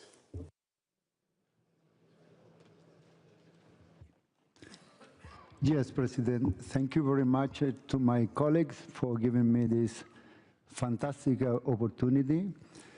For me, the IOC is a great organization with a lot of projects for the future, and I will be very happy to do my best to work and to work with you, President, because I think that in the next year we will have a lot of many good things to do. Thank you very much to my colleagues. Thank you, President. Thank you. I'd like to offer the floor to President Malago.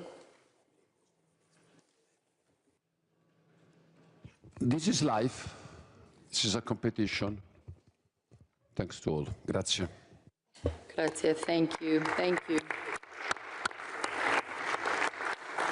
Dear colleagues and friends, we will now warmly welcome our newest member, and I would like to invite Her Serene Highness Princess Nora of Liechtenstein to take the lectern for the oath taking.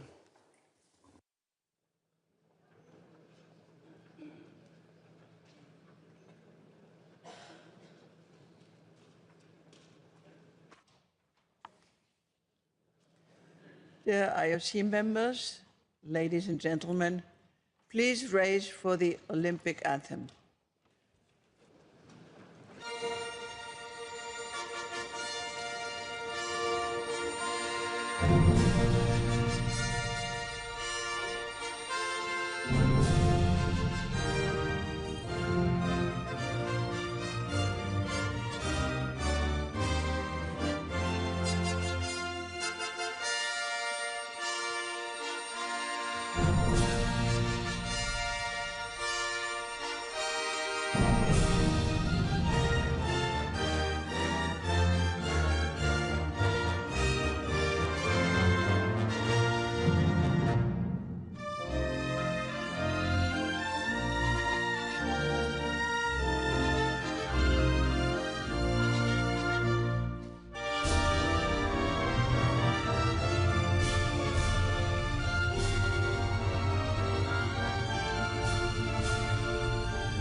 Please remain standing during the oath-taking ceremony. Mrs. Soraya Agay Aga, please come to the lectern.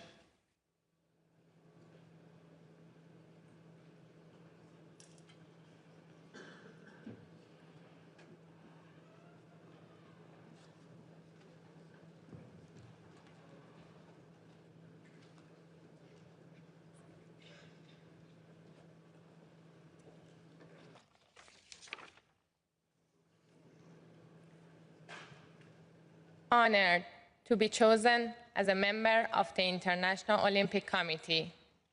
I fully accept all the responsibilities that this office brings. I promise to serve the Olympic movement to the best of my ability. I will respect the Olympic Charter and accept the decisions of the IOC. I will always act independently of commercial and political interests, as well as of any racial or religious consideration. I will fully comply with the IOC Code of Ethics. I promise to fight against all forms of discrimination and dedicate myself in all circumstances to promote the interests of the International Olympic Committee and Olympic movement.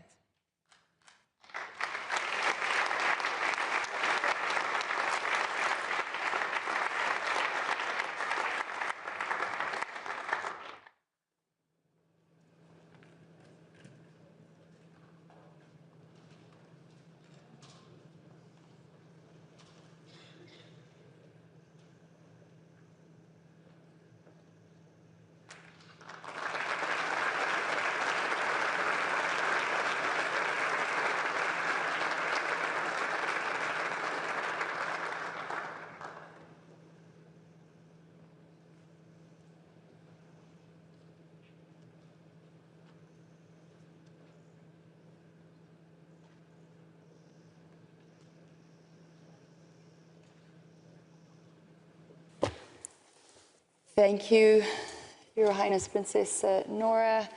Thank you, Soraya, and a very warm welcome. Dear members, we will move to proposals from members. We have not received any proposals from members. Are there any proposals now? I do not see any hands up or any microphones to be pushed. Oh, Mr. Singh. Hold on. Can I have Mr. Singh's microphone, please? There you go. It stopped blinking. Oh. Congratulations to the new to Soraya and to the other members that have been elected and re-elected. And also to, I appreciate the confidence in me and being extended, but the proposal I have is all of us sat in La Scala and heard the rendition of the Olympic anthem, and I really think we should record that and use that for our IOC events in the future. Thanks. Thank you, Mr. Singh. It was extremely good, and we will look into how that could be done. I appreciate that proposal being put forward. Anybody else? Nope. All right. Thank you very much. Anything under miscellaneous? No, we have 1 point under miscellaneous. We will now move to the next part of our agenda, the IOC Climate Action Awards 2025. And I believe we have a video clip.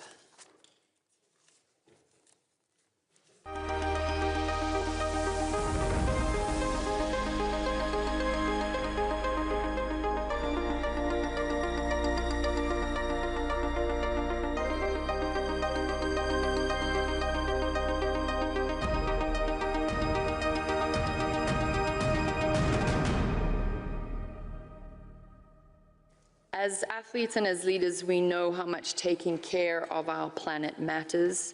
Without it, there is simply no sport. The IOC Action Climate Awards celebration and actions of members of the Olympic community that address climate change in their daily lives. We were extremely impressed with the quality of applications this year, and here are the finalists. So let's take a look.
incredible work. I can think of no better place than right here to celebrate the great work, and I can think of no better person than to award and present the trophies to the winners, an Olympian and chair of the IOC Sustainability and Legacy Commission, His Serene Highness Prince Albert II. And I would also like to ask our Director General to join His Highness on the stage. The Director General will take the proceedings from here. Thank you. Thank you, President. As the quality of the application this year was exceptionally high, we decided to award 2 organizations with a highly commended recognition. For using innovative tools to cut emissions from support boats, one of sailing's most carbon-intensive elements, and for setting new technical standards in boat manufacturing that help the wider sailing community lower its carbon footprint, World Sailing. Congratulations. I invite World Sailing to join us on the stage.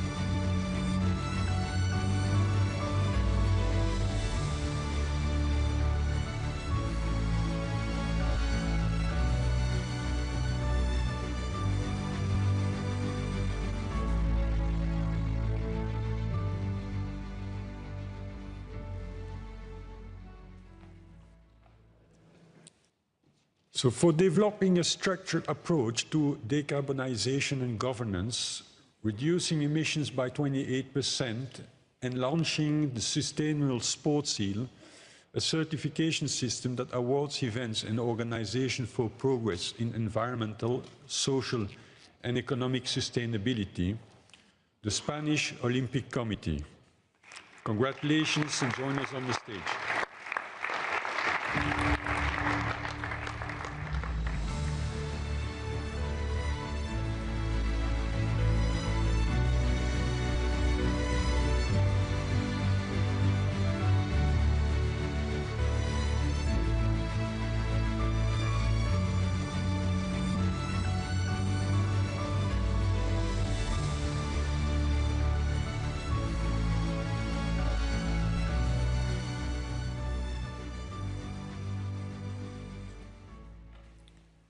And we now turn to our winners.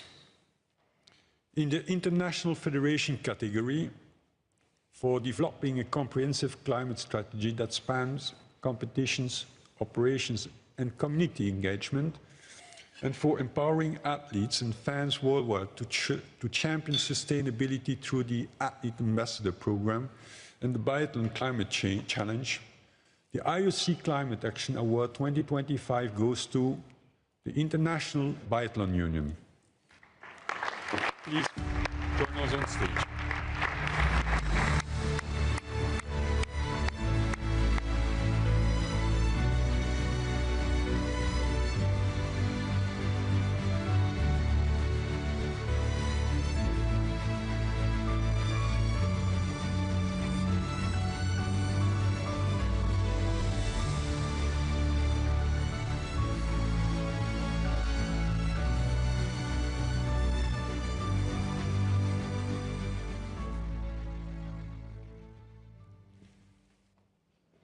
So in the National Olympic Committee category, for developing a sustainable mobility initiative that has led to a 40% reduction in carbon emission, and for reducing the carbon footprint in procurement, including a 70% reduction in the Paris 2024 delegation kits, the Olympic Committee of the Netherlands, NOC-NSF, please join us on the stage.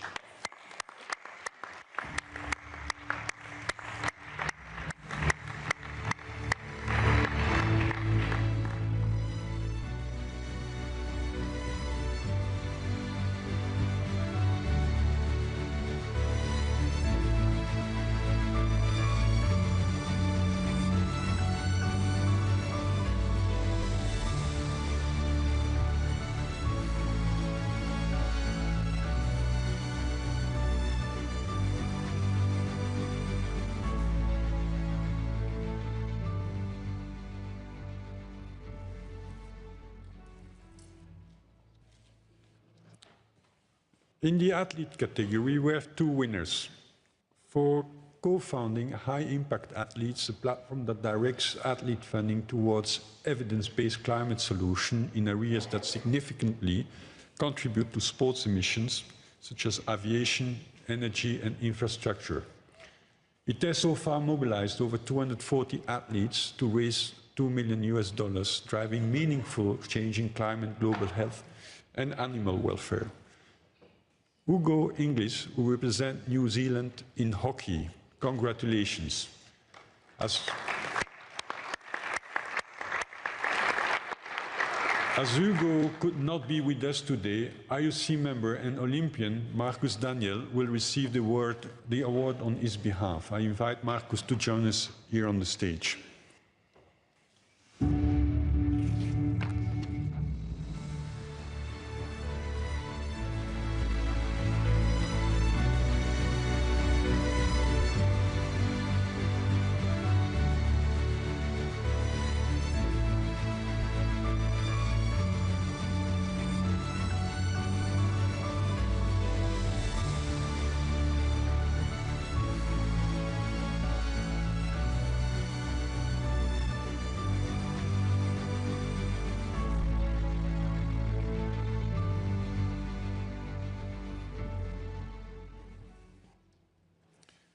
For founding Playgreen, which is promoting eco-conscious behavior in sports, saving nearly 1,000 plastic bottles each week and delivering climate education in Kenyan schools, Olympian Kevin Wekesa, who represents Kenya in rugby sevens. I invite Kevin to join us on the stage. Congratulations.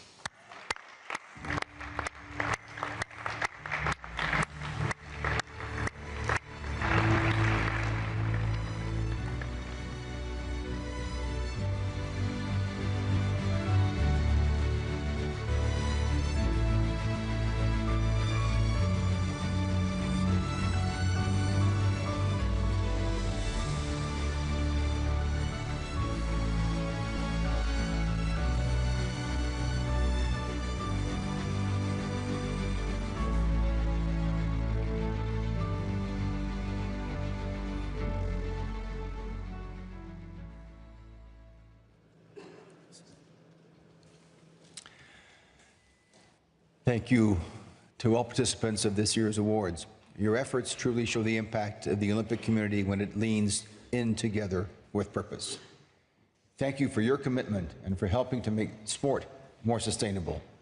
I hope that this inspires other athletes, international federations, and national Olympic committees to take similar meaningful actions in the near future. Thank you all very much.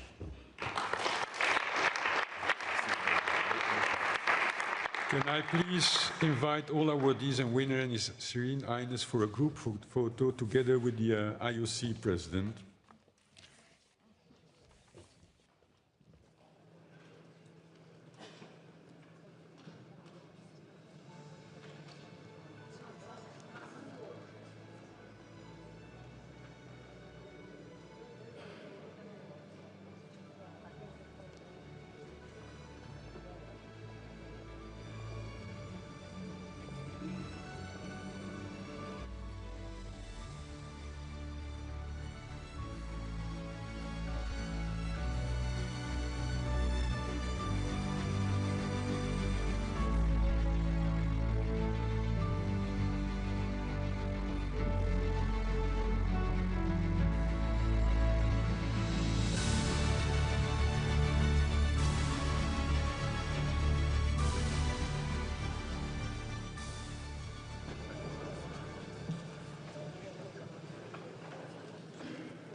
Marcus, you can give all the handshakes. Thank you, everybody. This is going to conclude day 2 of our session. We will resume the session on the 26th of February. And of course, after lunch, our active IOC members will be right back in this room for our Fit for the Future workshop and update. So we will see you all back at 1:15. What? I heard a what? I'm so sorry. 12:15 now. an hour for lunch, see you back, and then we can try and make it a little shorter this afternoon. Thank you, everybody. Bon appetit.